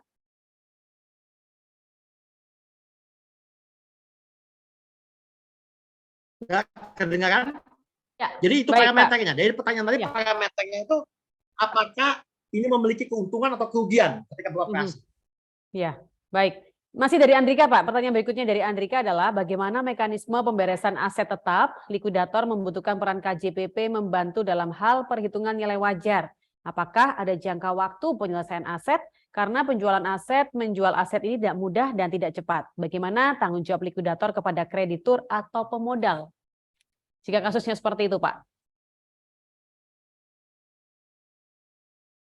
Oke, memang dalam ketentuan likuidasi itu tidak ditentukan kapan waktunya berakhir. Karena persoalan likuidator pun itu juga ekuator adalah bagaimana proses penjual aset. Jadi semakin cepat dijual, maka semakin cepat pekerjaannya selesai. Nah, waktu memang tidak ada batasan yang definitif ya, kecuali ada di beberapa negara, saya lupa itu beberapa negara yang ditentukan bahwa proses likuidasi itu kalau nggak salah 2 tahun harus berakhir. Di Indonesia itu tidak ada kalimat yang secara tentatif mengatakan bahwa harus berakhir. Nah, sekarang prosesnya tadi saya bilang tadi, begitu likuidator mengumpulkan semua aset, terutama aset ya, bukan cash. Kalau cash kan gampang membagikannya. Maka kewajiban likuidator menunjuk appraisal untuk menentukan nilainya. Nah, nanti dari nilai itu kena ketemu Bu, nilai pasar, nilai apa itu? Nilai pasar, nilai likuidasi terakhir ya, ada 3 kan itu ya. Nah, pasti kalau dalam kepelitan harus dilelang dengan nilai pasar dulu, nggak bisa langsung terjun ke nilai likuidasi. Nah, tetapi dalam likuidasi ini karena tidak ada kepatutan, biasanya kita pasti tidak juga menjual di harga pasar. Kita di tengah-tengah biasanya, ya nggak laku misalnya harga pasarnya 10 miliar, harga asetnya itu yang di tengah-tengahnya itu 7 miliar, harga likuidasinya 5 miliar. Biasanya kita jual di angka 7 atau 6 miliar dulu. Ya, betul. 2 kali kita lelang, maka kita kumpulkan lagi pemegang saham, misalnya penawar tertinggi cuma 5 miliar. Maka kita lakukan penjualan tadi 5 miliar. Nah, setelah uangnya laku, tadi tanya prosesnya, maka kita membuat daftar pembagian. Ya. Nah, 5 miliar, tagihan berapa nih? Tagihan 10 miliar. Nah, makanya itu ada ilmunya itu. Kalau negara harus dapat semua misalnya, kalau yang lain pagi pasu pro rata. Nah, kita akan umumkan CX dapat berapa, CB dapat berapa. Itu diumumkan di media. Jadi di media massa itu akan diumumkan bahwa PTX yang dilikuidasi telah membuat daftar pembagian dan dapat dilihat di kantor likuidator. Bagi pihak yang merasa keberatan dapat melakukan bantahan. Nah, bantahan ini bagi pihak yang misalnya dia menagih 10 miliar cuma terbayar 2 miliar. Maka dia dapat mengajukan gugatan di pengadilan negeri setempat. Ya, kalau di dalam kepelitan mengajukan gugatan lain-lain namanya atau renpoy prosedur. Nah, setelah tidak ada bantahan, maka kita langsung selesaikan. Tapi kalau ada bantahan, kita menunggu putusan pengadilan. Seperti itu kalau prosesnya. Nah, sekarang bagaimana tanggung jawabnya kepada pemegang saham dan bagaimana tanggung jawab kita kepada kreditur.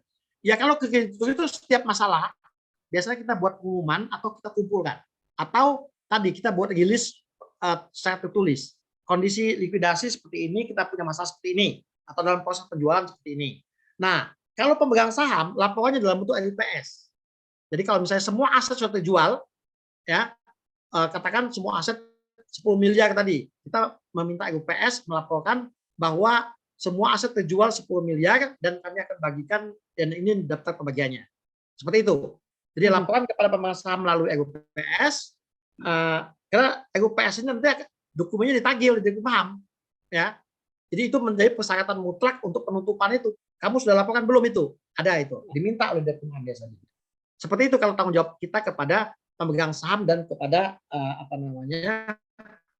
kreditur, Ibu. Iya, baik. Ada pertanyaan berikutnya Pak, saya akan coba bacakan nih dari Charlie Simanjuntak KJBP RCR penilai publik. Apakah di proses likuidasi ada klasifikasi kreditur? Dan bagaimana penyelesaiannya jika aset yang dimiliki oleh perusahaan tidak cukup untuk membayar kewajiban? Seperti apa pembagiannya? Silakan Pak. Ya, ketentuan tentang klasifikasi kreditur ini diatur dalam Undang-Undang Perdata. Ya. Ada 3 klasifikasi, ada 3 kasta ya. Ada 3 kasta ya. Kasta pertama itu preferen. Preferen itu adalah hutang yang muncul akibat undang-undang. Jadi misalnya ada pajak, ada karyawan. Karyawan itu kan pesangon kan diatur dalam undang-undang kan. Maka itu menjadi preferen. Preferen itu artinya didahulukan. Nah, ini muncul masalah Pak. Semua undang-undang mengatakan didahulukan.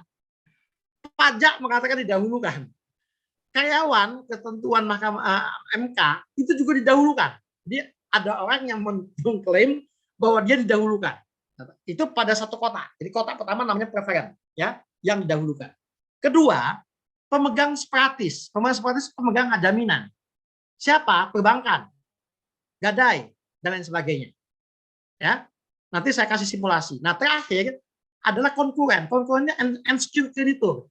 Jadi dia menjadi kreditur yang tidak aman karena dia tidak diatur oleh undang-undang, tidak diatur oleh apa namanya, dia tidak memegang jaminan. Hanya tadi PKS tadi misalnya ada perjanjian kontrak kerja yang dia jadi pegangan. Ya. Walaupun dia tetap harus dapat dalam ketentuan itu dia tetap harus dapat walaupun sifatnya pari passu pro rata. Nah, sebetulnya ada lagi satu lagi kreditur yang lebih dulu yang di atas 3 tapi tidak ada pengaturan dari ini dalam kenyataan adalah biaya. Ya, biaya likuidator, biaya proses bayar KJPP, biaya bayar apa namanya pajak mobil sebelum dilelang itu biaya tuh justru nomor 1 di atas preferen, gitu loh. Jadi likuidasi itu tidak bisa berakhir jika fee kepada likuidator nggak dibayar gitu. Itu nggak bisa, ya. Karena itu di atas preferen. Nah, bagaimana pertanyaannya? Ya? Pak. Pertanyaannya Pak Cabe kan tadi kalau misalkan itu minus Pak, nggak cukup Pak.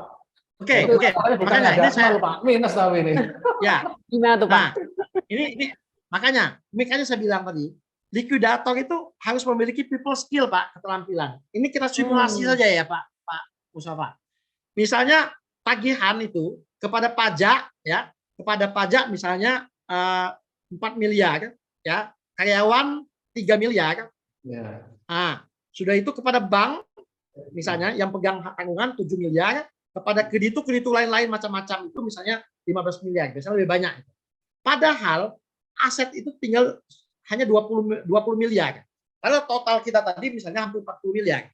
Kan begitu kan Pak, pertanyaannya bagaimana? Iya, betul. Kan kurang. Sesuai dengan ketentuan undang-undang perseroan terbatas Bapak. Harta perusahaan limitatif sesuai dengan saham. Berbeda dengan CP, berbeda dengan CP. Kalau CP, harta pribadi masuk. Jadi aset saham ini, aset PT ini, katakan tadi, cuman 20 miliar. Kalau CP, Pak, yang dilikuidasi, maka harta pemegang CP ini harus dijual juga, menanggung kekurangan itu. Tapi kalau PT, maka sesuai dengan dia punya harta 1 triliun sekalipun, perusahaannya masih kurang, dan dia hanya menempatkan, katakan dalam 25, hanya 5 miliar, ya hanya 5 miliar kewajiban dia, kewajiban PT tadi untuk mereka. Nah, bagaimana teknis pembagiannya? Nah, ini nggak ada ilmunya, Pak Mustafa. Jadi ilmu ini nggak ada likuidator, kurator yang berani melakukan kalkulasi yang fiktif, yang fix, yang pasti. Ini ilmu kepatutan, ilmu kepantasan, Pak. Karena nanti ada proses negosiasi. Misalnya tadi ya, pajak dan karyawan 7 miliar. Kalau aset cuma 20 miliar kan berarti hampir 40% kan? Gitu loh. Nah, pajak dan karyawan ini mungkin dari 7 miliar kita hanya budgetkan 5 miliar. Gitu loh. Bank 7 miliar kan nggak mungkin dia mengeluarkan jaminan di tempat dia hanya dapat 2 miliar gitu. Ya kan? Ya. Padahal pinjaman 7 miliar. Nah, kurator membuat daftar pembagian. Misalnya, tadi dikatakan kita kasih dia 6 miliar. Nah, sisanya tadi itu ada banyak, itu kan masih kurang untuk 11, ada 11 miliar yang tidak terjamin tadi misalnya 15 miliar. Kita kasih 11 miliar menggunakan pari passu.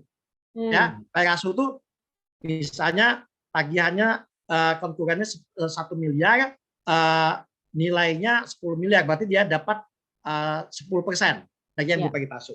Nah, ketika kita sudah membuat daftar ini pasti minus, ada pihak yang tidak dapat sesuai dengan tagihannya.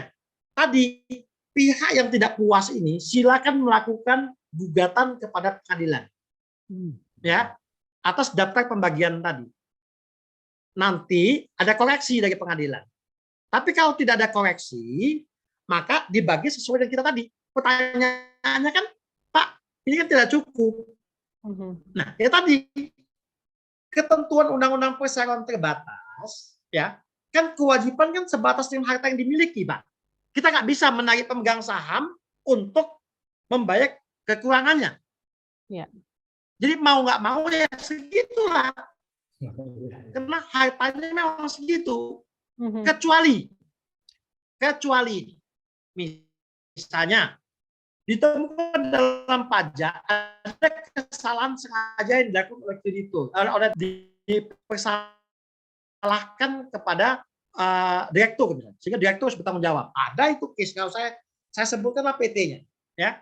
Pajak itu ternyata oleh direktur yang lama misalnya tidak dilaporkan apa adanya dan sebagian PPh-nya dia tahan, dia makan. Ya, kita kenakan semua Pak itu kepada pribadi direkturnya Pak.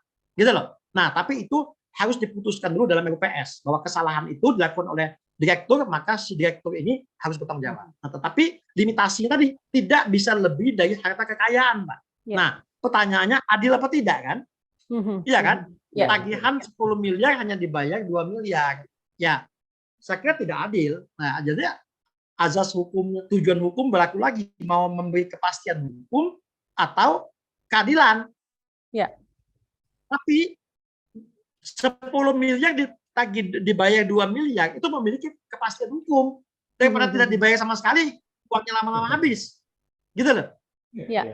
Nggak jelas. Bahkan terkadang yang agak ekstrim, PT-PT tertentu itu minta dilakukan likuidasi supaya gampang write off, menghapus bukukan hutang.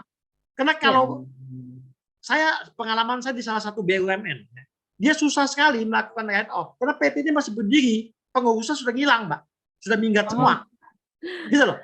Nah, kan aneh, undang-undang Indonesia itu ketika PT ini mau melakukan write off kan harus mengumumkan dulu kan, harus meminta izin pemegang saham kan, diumumkan dulu bahwa PT, katakanlah perusahaan BUMN lah, PT kan misalnya Angkasa Pura mau melakukan penghapus bukuan utang sebanyak 50 miliar, kan harus diumumkan di koran.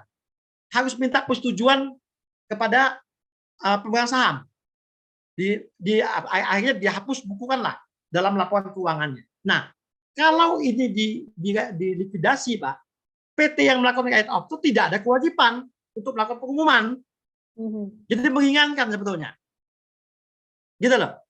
Dia cuma mengatakan bahwa PT ini sudah dilikuidasi dan hasil likuidasi kita dapat 2 miliar, sisanya otomatis di write off. Itu kalau PT yang bukan pegang hak tanggungan. Ya, kalau hak tanggungan biasanya sebelum itu ditutup tetap bisa ditagih. Tapi kalau itu sudah artinya pendaftarannya di Dekumham sudah dicabut, maka otomatis bank pun write off tagihan itu. Begitu, Pak. Oke. Nah, ini ngomong write off ini sudah agak tinggi levelnya, Bu. Ini banyak Pak, Mas. Banyak sekali pertanyaannya, iya. Menarik. Kita akan coba keluarkan pertanyaan Pak ya, biar sempat semua begitu ya. Dari Adib Suryawan, adakah berdasar pengalaman dan kejadian di masa lampau terkait resiko hukum melekat pada aktivitas seorang likuidator? Mana Pak Nasrullah dengan pertanyaan ini?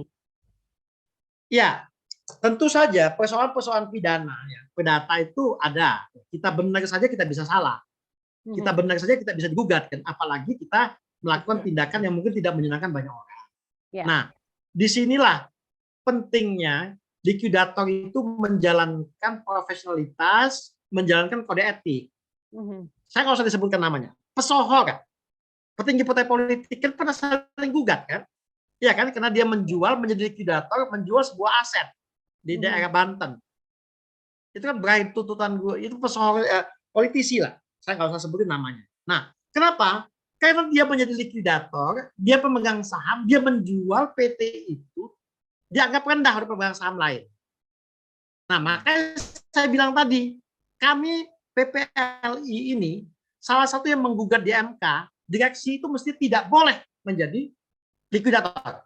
Karena dia punya benturan kepentingan. Gitu loh. Ini saya kasih contoh. Ini menyangkut soal resiko pidana ya. Saya jadi direktur. Ketika saya direktur ada tagihan. Tagihan itu katakan balik lagi lah 10 miliar. Saya sebagai direktur mengatakan, bukan 10 miliar, cuman 7 miliar.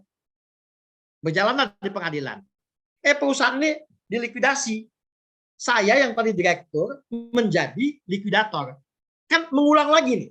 Yang 10 miliar kan menagih lagi sebagai kreditur. Kalau saya jadi mantan direktur, pasti subjektivitas saya keluar kan, Bu? Saya dulu mengakui 7 miliar, ya saya akui 7 miliar. Tapi kalau saya likuidator, ya tidak. Gitu loh. Saya lihat dulu bukti-buktinya. Nah, jadi balik, apakah ada resiko pidana? Ada, tentu saja. Ya, makanya membutuhkan aset, misalnya membutuhkan jasa penilai sebelum dijual, jangan dijual sembarangan. Itu menghindari pidana. Ya. Ya, pengumuman penjualan harus melalui 2 koran. Kalau asetnya di Surabaya harus koran di Surabaya dan di Jakarta. Kalau asetnya ada yang di luar negeri atau kredit di luar negeri harus menggunakan media asing. Nah, ini kan profesi yang tadi memperkecil resiko-resiko pidana. Ya. Selama resiko-resiko pidana itu udah kita jalankan, ya kita bisa hadapi dengan baik, Bu. Ya, jadi misalnya, oh kami sudah menggunakan jasa penilai kok, kita jual 5 miliar itu memang jasa penilai seperti itu, gitu loh. Sudah kami lelang dengan layak kok, nah, seperti itu, Pak. Ya. Jadi lakukanlah itu dengan profesi, dengan profesional, dengan kode etik, dengan SOP, standar pekerjaan yang sudah ditetapkan oleh organisasi. Organisasi pasti bela. Ya, baik. Berikutnya dari Ferry KJPP Nirboyo, ini membahas mengenai yang tadi ada orang asing yang melikuidasi perusahaan yang ada di Indonesia itu Pak. Betul. Ini jika yang bisa menjadi anggota tim likuidasi bisa siapa saja termasuk orang asing, berarti dalam kasus tadi tidak bisa disalahkan jika ada orang Australia dan Vietnam tadi untuk bisa melikuidasi perusahaan Indonesia. Ini pendapat beliau sih, pendapatnya begitu. Terus pertanyaannya adalah resiko terbesar apakah bila menjadi seorang likuidator? Bagaimana Pak tanggapan Bapak terkait pertanyaan dari Pak Ferry ini? Apa yang terakhir Bu, resiko? Ya, resiko terbesar jika menjadi seorang Ya, likuidator. mungkin sama dengan yang tadi, Pak. Ya. Resiko-resiko Oke. potensi. Saya pertanyaan pertama ya, apakah orang asing? Ya memang itulah karena celah undang-undang kita tidak mengatur secara detail bahwa likuidator ini harus berkebangsaan Indonesia, maka akibatnya orang asing bisa boleh. Sah ya sah saja. Sah-sah saja. Tetapi kan masa sih harga diri kita sebagai praktisi, orang MAPI, orang advokat, likuidator tidak tersinggung kan? Gitu loh. Ya, mosok dia membubarkan perusahaan tadi berbasis hukum Indonesia menggunakan padahal dia pemahamannya ya. Nah, kedua misalnya apakah misalnya yang kedua tadi apa? Orang asing menjadi likuidator. Ya, yang kedua adalah resiko terbesar. Hampir sama dengan jawaban Bapak tadi ya. Oke, sudah terjawab. Ya, resiko terbesar itu seperti itulah. Pokoknya yang penting mitigasinya adalah jalankan secara profesional, gunakan standar prosedur yang kita punya, gunakan para profesional sebagai pendukung pekerjaan kita. Oke. Ya, baik. Berikutnya Pak, ini bagaimana cara menangani masalah apabila ada aset yang belum dicatatkan oleh perusahaan atau aset yang disembunyikan? Lalu bagaimana cara menentukan nilai pasar dari aset perusahaan yang sulit untuk dinilai atau aset yang tidak biasa atau mencurigakan? Oke, aset yang tidak dicatat. Nah, likuidator itu pertama kali begitu dia ditunjuk oleh pemegang saham, biasanya dia melihat daftar laporan keuangan. Kan di dalam laporan keuangan ada kan aset, ada piutang, ada hutang dan sebagainya. Tetapi dia tidak berpatok pada itu saja. Ya, tidak berpatok pada itu saja. Karena dia bisa memverifikasi. Misalnya ini ternyata ada laporan keuangan di mana ada uang membayar DP dan membayar iuran bulanan kepada direksi, ya, untuk mobil direksi, ya kan, kredit mobil direksi. Likuidator boleh memanggil direksi itu, ini mobil PT, karena DP-nya dulu dikasih oleh PT, walaupun namanya nama pribadi direksi atau nama istri direksi, gitu loh. Bulanannya pun dikasih oleh PT, maka ini saya masukkan dalam aset PT. Silakan Anda membantah. Kalau dia bisa saja membantah, ini loh Pak perjanjian ketika saya diangkat sebagai direktur disebutkan bahwa saya itu memiliki fasilitas misalnya kepemilikan mobil. Ya oke, berarti saya keluarin dari aset. Nah, jadi fungsi likuidator itu Mbak, itu sama kayak fungsi pencari aset dan juga kadang-kadang pada titik tertentu kami pernah meng-hire profesional untuk mencari aset yang yang mungkin sengaja atau tidak sengaja ditutup-tutupin oleh direksi. Nah, sebagai contoh aja, yang kecil saya bilang tadi kan, mobil direksi atas nama direksi dan atau keluarganya padahal dibayar menggunakan uang muka. Bulanannya pun dibayar oleh PT, ya. paling aman bagi seorang likuidator mengklaim dulu itu sebagai aset. Ya. Gitu loh. Oke. Silakan nanti dia melakukan klarifikasi.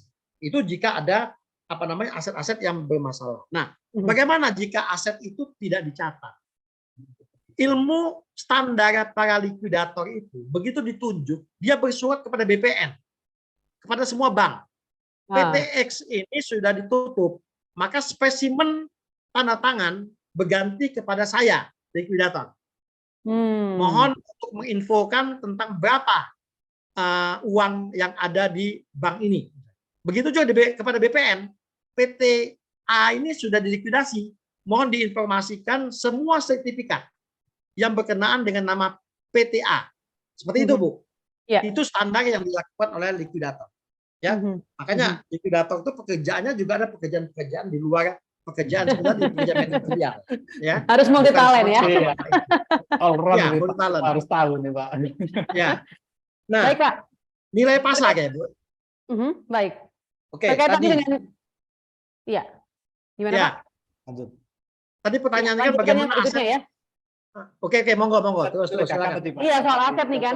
Contoh mobil tadi masuk sih, Pak. Kalau curigakan kan. Yes, betul. Nah, ini ada lagi nih Pak, terkait dengan aset-aset juga nih kan, salah satu proses likuidator tadi kan menjual seluruh aset begitu ya. Bisa melalui lelang ataupun juga persetujuan tertentu dari pemilik.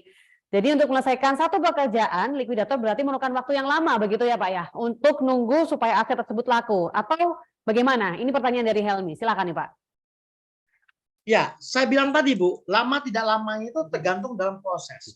Sebetulnya likuidator itu bisa membuat time schedule. Ya. Tidak perlu lama. Misalnya gini, kita sepakatin dulu dengan pemegang saham dan dengan kreditur. Oke, kita selesaikan dalam 1,5 tahun. Misalnya likuidasi ini. Bapak pilih deh. Itu dibuat dalam berita acara dalam RUPS. Nah, tadi proses paling susah likuidator itu menjual aset.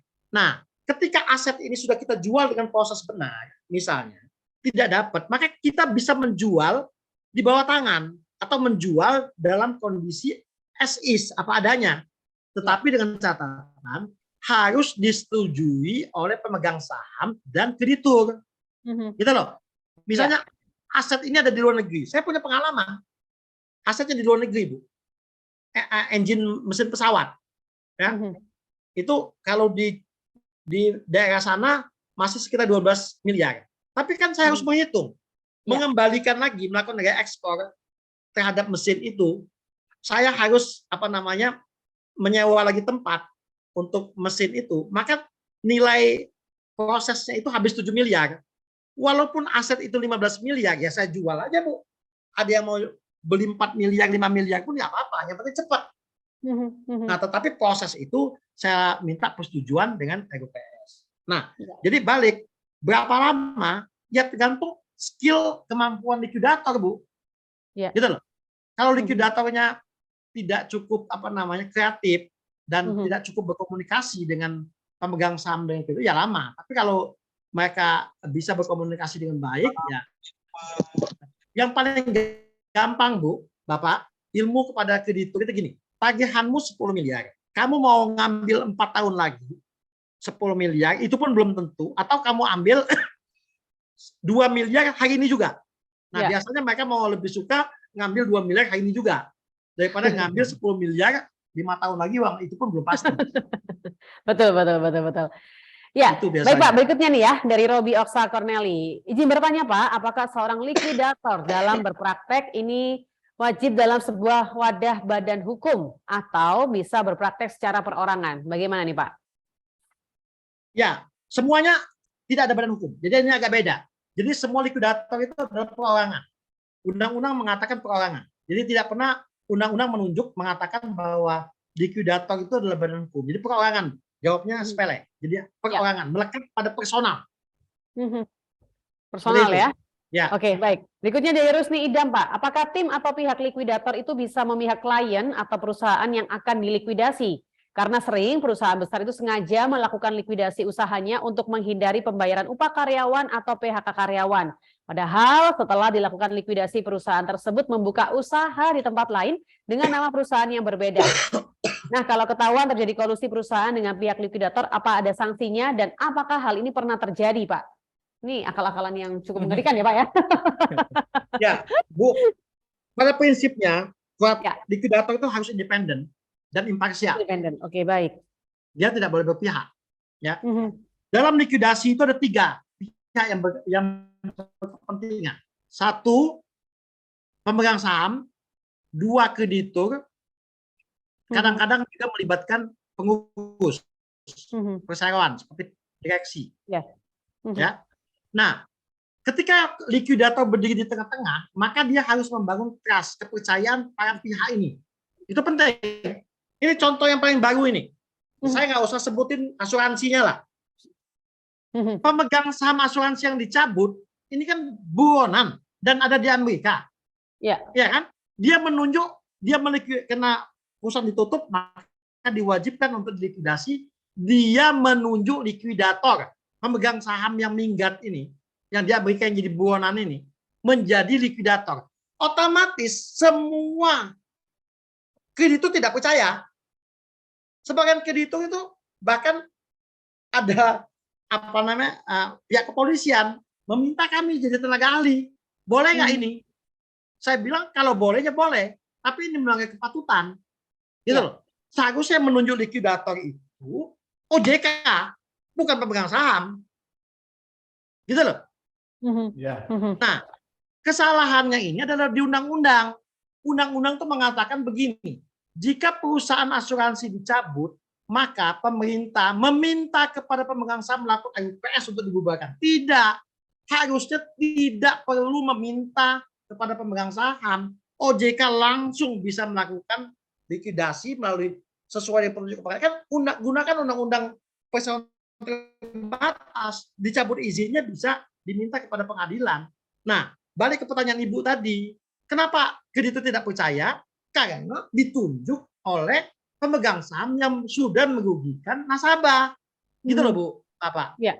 Nah, ini konflik. Nah, apalagi jika dari awal disetting untuk merugikan, untuk saya tunjuk kamu menjadi likuidator, nanti kita rugikan karyawan ya nggak boleh. Nggak boleh. Pengalaman saya nih sebagai kurator dan likuidator, mendingan saya membayar gaji karyawan penuh daripada kreditur dan bahkan pihak pajak. Ya, pesangon itu Bu, Ibu nggak bayar karyawan 10 miliar, berapa orang tidak bisa makan Bu? Tapi tidak membayar kepada pajak 10 miliar, negara tidak bangkrut Bu. Bukan itu saja Pak Musyafa, yang paling penting. Kayak tugas pajak tidak mungkin kemah tempat Bapak, tapi karyawan bisa mendirikan kemah depan rumah Bapak untuk dibayar pesangonnya. Itu lebih menakutkan juga gitu. Ini pengalaman nyata. Banyak kreditur itu berkemah di depan rumah kredit, di depan rumah likuidator minta dibayar pesangon. Gitu loh. Kan petugas pajak kan datangnya kan personal jam kerja. Mungkin datang malam. Tapi kalau karyawan bisa datang tengah malam, Bapak. Pak, kembali yang tadi Pak, itu kan tadi likuidator kan perorangan ya Pak. Kalau di seperti di penilai kan ada kantornya Pak, kantor jasa penilai, misalkan saya, Mustafa, Monegiri gitu ya. Nah, kalau di likuidator apakah padanya itu berupa kantor atau seperti notaris gitu Pak? Perorangan langsung. Jadi begini Pak, kita memang itu saya lagi tidak diatur secara detail di undang-undang, tetapi secara profesional dan secara SOP kita, maka likuidator itu harus memiliki kantor, harus memiliki tim, Pak. Ya, harus memiliki tim. Jadi pengalaman kita nih, ketika kita menjadi likuidator, kita juga menunjuk tim. Tadi keterbatasan kami ini kan terbatas, Pak. Saya tanya sekarang, basic saya ini kan hukum. Tiba-tiba melikuidasi perusahaan kelapa sawit. Pusing kan saya, bagaimana tahu detailnya kelapa sawit? Iya kan? Sehingga saya harus meng-hire orang yang mengerti bisnis kelapa sawit. Hotel misalnya, saya harus meng-hire orang yang mengerti hotel. Jadi ada wewenang likuidator untuk menunjuk tenaga profesional di situ. Tadi bisa akuntan publik, bisa appraisal, bisa konsultan pajak. Saya tidak begitu melawan pajak. Saya meng-hire konsultan pajak untuk membantu saya. Jadi seperti itu. Baik, ini 2 pertanyaan lagi ya. Mengingat waktu udah mau jam 3 cepet banget nih Pak, nggak berasa. Pertanyaan dari Nani Lestiani. Selama ini penutupan NPWP bisa sampai 8 bulan bahkan 1 tahun lebih. Bagaimana jika ada tagihan pajak yang harus dibayar setelah pemeriksaan pajak, sedangkan sisa cash tidak cukup untuk membayar pajak? Oke, pajak ini musuh klasik likuidator ini, Bu. Dia punya mazhab berbeda-beda, gitu loh. Kan pajak itu kan taat dengan ketentuan undang-undang pajak. Nah, sebetulnya likuidator juga bisa ngotot. Kami taat dengan ketentuan undang-undang perseroan terbatas. Ya. Jadi ini sama-sama undang-undang yang mengkategorikan diri sebagai lex spesialis. Gitu loh. Hukum khusus gitu. Nah, betul NPWP itu dalam ketentuan itu bukan 1,5 tahun 2 tahun, Bu, untuk pencabutannya.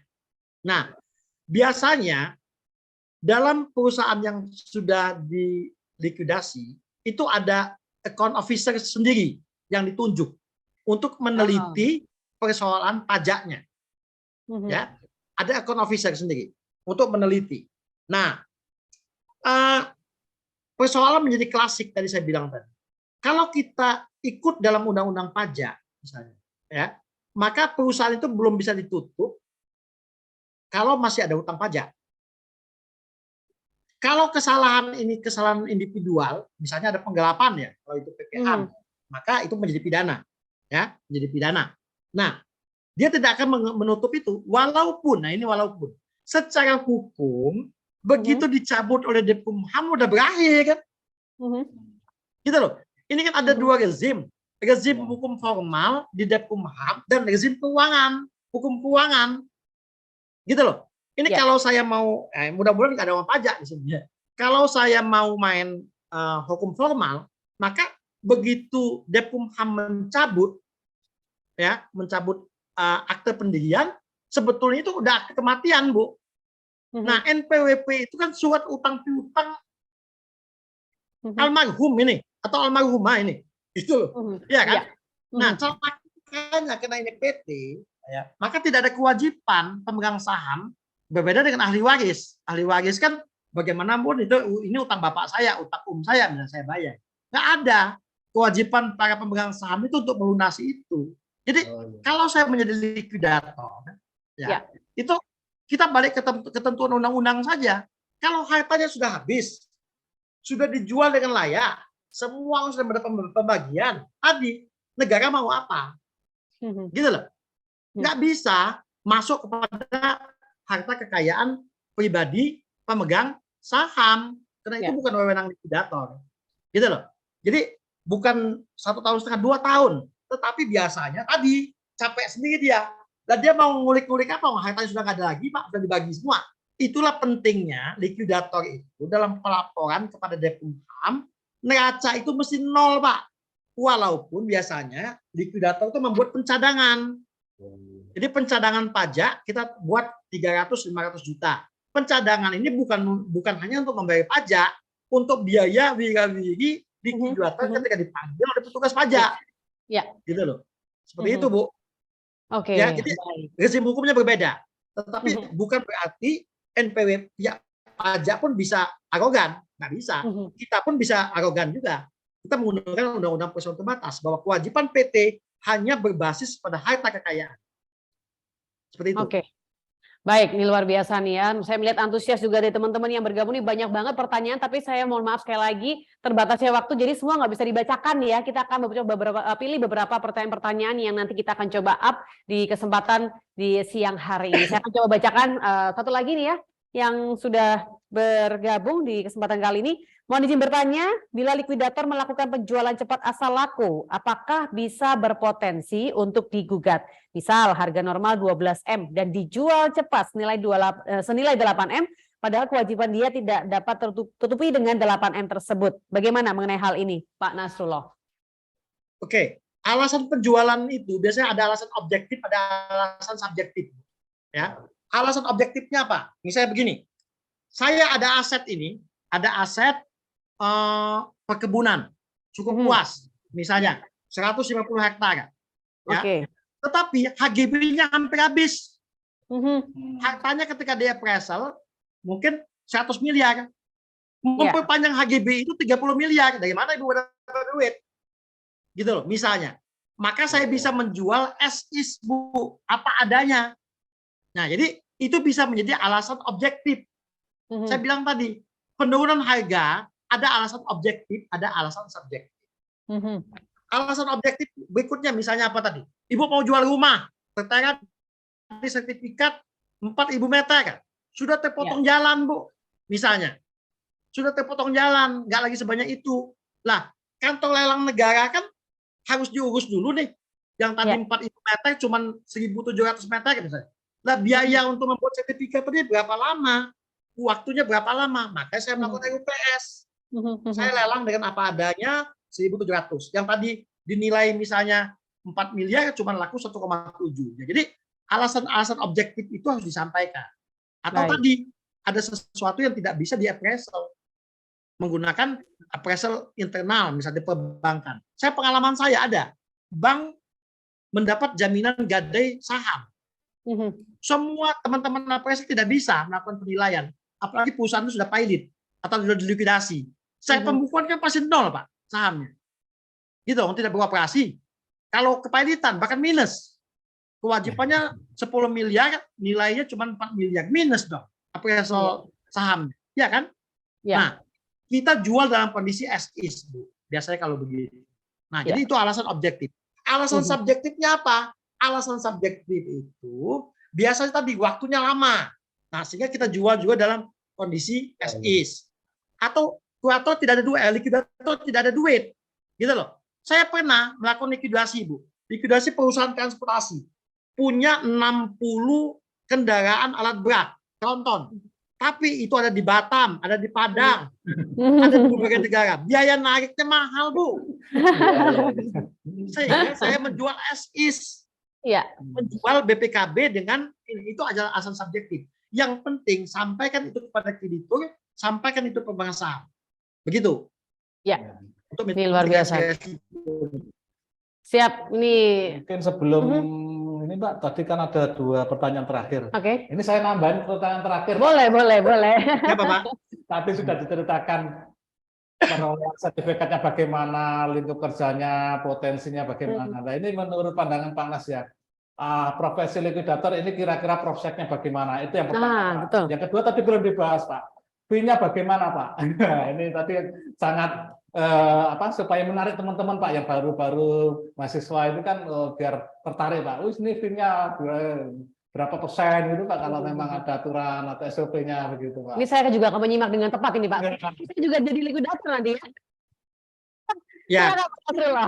Memang belum diatur secara detail. Kalau kurator kan ada aturannya dari 0,5% sampai 4% melalui peraturan Menteri Hukum ya kalau kurator. Nah, likuidator ini fee-nya ditentukan oleh UPS, Pak. Ya, ditentukan oleh pemegang saham. Tetapi kalau pengadilan ditentukan oleh hakim. Nah, kabar baiknya di LPS likuidator LPS itu, Bu, ya, Pak, itu sampai 22-25% dari aset. Wow. Gede banget. Gede banget. Gede banget. Ya, itu di LPS. Tapi di LPS. Nah, kalau di kita itu biasanya kita berbasis kepada aset dan berbasis ke tingkat kesulitan.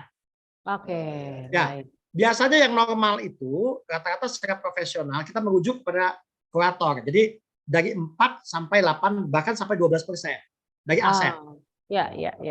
Itu fee ya, di luar biaya. Biaya lain lagi.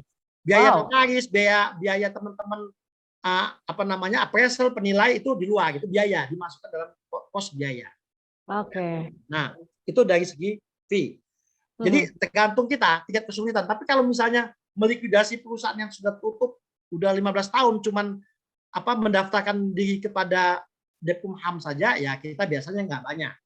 Kita tenang aja, Pak Mustafa, kami sudah punya COGS-nya, Pak. Harga COGS-nya, Pak.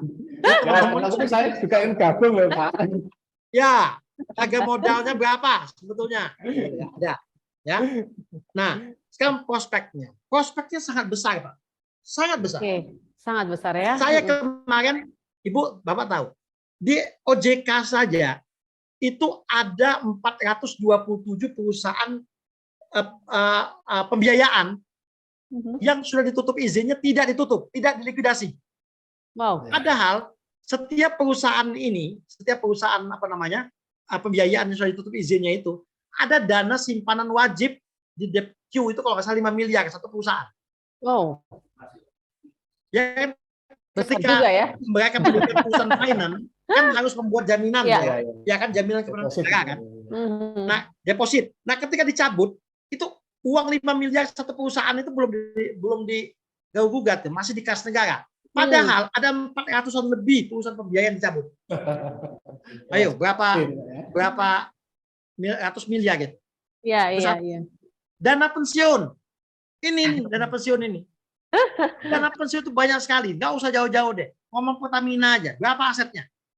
3 triliun lebih kan? Kalau nggak salah itu. Dana pensiun Pertamina itu.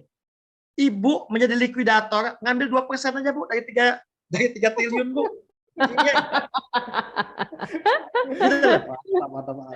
Nah, kesulitannya adalah bagaimana meyakinkan stakeholder bahwa ini harus dilikuidasi. Iya betul. Nah, Pak Erick Thohir saja sampai sekarang itu baru hanya bersifat lip service. BUMN yang tidak untung dilikuidasi. Belum ada yang betul-betul dilikuidasi. Iya, Pak. Gitu loh. Ya. Kan kemarin kan Istaka Karya itu kan akibat gempa ini bukan dilikuidasi karena memang tidak perform. Gitu loh. Ya. Jadi tantangan yang paling besar ini bagaimana para pemegang kuasa ini mengatakan yang benar, nggak usah jauh-jauh lagi. Asuransi. Ini saya ngomong apa adanya saja karena ini saya sudah gelisah dulu dengan PT ini dengan perusahaan asuransi. Perusahaan asuransinya Bakti Life itu sudah 12 tahun dicabut izinnya, belum dilikuidasi. Coba. Gimana? Harusnya segera diikuti likuidasi. Akibatnya apa? Semua asetnya hilang. Jadi kalau Ibu dengan Bapak mengatakan bagaimana prospeknya sangat cerah Pak, maka saya bersemangat. Gitu loh. Pak, sangat cerah. Nah, yang tantangannya itu bagaimana meyakinkan stakeholder bahwa likuidator ini adalah sesuatu yang alat yang adil yang bisa melindungi mereka secara baik dalam proses penyelesaian secara hukum badan hukum. Itu yang penting. Baik. Ini luar biasa banget Pak. Ini 4 menit menuju kita closing begitu. Sebelum saya umumkan untuk hari ini begitu Pak. Mungkin Pak Nasrullah punya pesan khusus untuk teman-teman yang bergabung yang sudah menjadi likuidator apapun yang akan menjadi likuidator. Silakan Pak pesannya, singkat saja. Ya, yang belum menjadi likuidator, saya mau mengatakan bahwa likuidator itu adalah profesi yang sangat jarang orang lihat. Padahal undang-undang banyak sekali. Yang belum menjadi likuidator, gali ilmu melengkapi profesi yang sudah Anda miliki untuk menjadi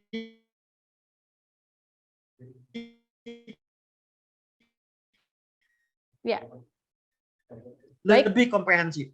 Itu saja Bu. Siap, gali ilmunya ya supaya masa depan yang cerah menanti itu ya. Karena besar banget nih papinya ya. Luar biasa. Sekali lagi Pak Nasrullah terima kasih banyak untuk apa yang disampaikan di kesempatan siang atau sore hari ini. Mungkin Pak ada yang mau disampaikan untuk Pak Nasrullah, silakan Pak Mustafa. Sebelum saya bacakan nih mereka yang beruntung sore hari ini begitu ya. Ya, mungkin saya terima kasih Pak Nasrullah atas waktunya ya, kami merepotkan Bapak dan Sekretariat PPLI Pak. Jadi semoga apa yang kita lakukan, kami minta bantuan ini dicatat oleh Allah sebagai amal baik Pak, apalagi ini bulan Ramadan Pak. Insya Allah pasti ada kebaikan Pak. Amin. Mungkin itu Mbak Karin yang bisa saya sampaikan. Siap, luar biasa sekali Pak Nasrullah. Sekali lagi terima kasih banyak untuk ilmunya, untuk apa yang saya sampaikan, sharing-sharingnya, dan kita akan bagi-bagi hadiah. Izin yang menyampaikan sama saya atau Bapak nih? Nah, saya aja ya. Oke, baik kalau begitu.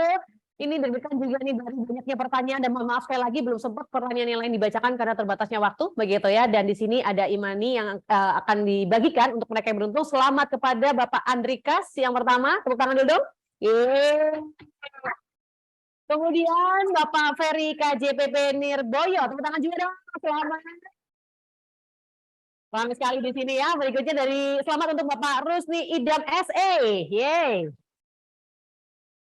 Ada 5 berarti ini ya? Ada 5. Wow, selamat. Yang 2 lagi adalah dari Brian Petra. Selamat Anda mendapatkan Imani dari kami. Dan yang terakhir adalah dari selamat untuk Charlie Simanjuntak. Yes, sekali lagi selamat untuk Anda. Terima kasih. Baik, Pak, ini masih ada waktu sedikit, Pak. Terima kasih, Pak terima Mustafa. kasih. Baik, sama-sama mewakili Pak Mustafa nih. Pak, 2 menit mungkin ada pesan-pesan khusus untuk yang sudah bergabung di kesempatan kali ini acara kita bincang-bincang santai sore ini. Silakan, Baik, Pak. Pak. Terima kasih, Mbak.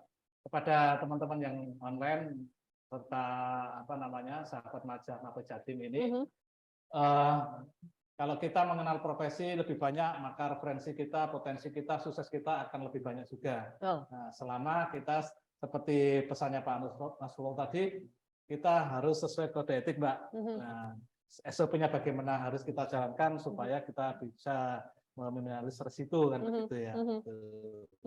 Nah, kalau teman-teman yang masih belum punya profesi, silakan menghubungi PPLI atau MAPI, Mbak. Itu sangat terbuka. Nah, potensi-potensi yang seperti Bapak Nasrullah sampaikan juga sangat terbuka, MAPI juga sangat terbuka karena semua jurusan keilmuan bisa menjadi penilai dan likuidator.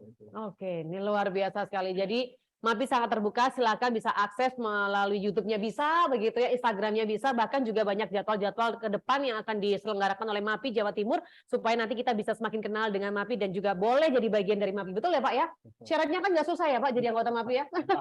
Apa aja gampang pokoknya ya. Yang pasti juga untuk para sahabat Maja, MAPI Jatim, sekali lagi terima kasih untuk kebersamaan Anda dan nantikan update untuk acara-acara selanjutnya yang akan diselenggarakan oleh MAPI Jawa Timur. Sekali lagi terima kasih Pak Nasrullah.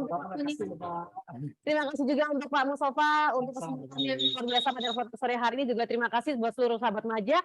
Sukses untuk kita semua, gali potensi, gali kesempatan yang ada, takut untuk melakukan hal-hal yang baru yang di luar dari kebiasaan kita. Saya Karin, saya pamit, sampai jumpa lagi. Salam sehat, salam semangat untuk kita semua. Assalamualaikum warahmatullahi wabarakatuh.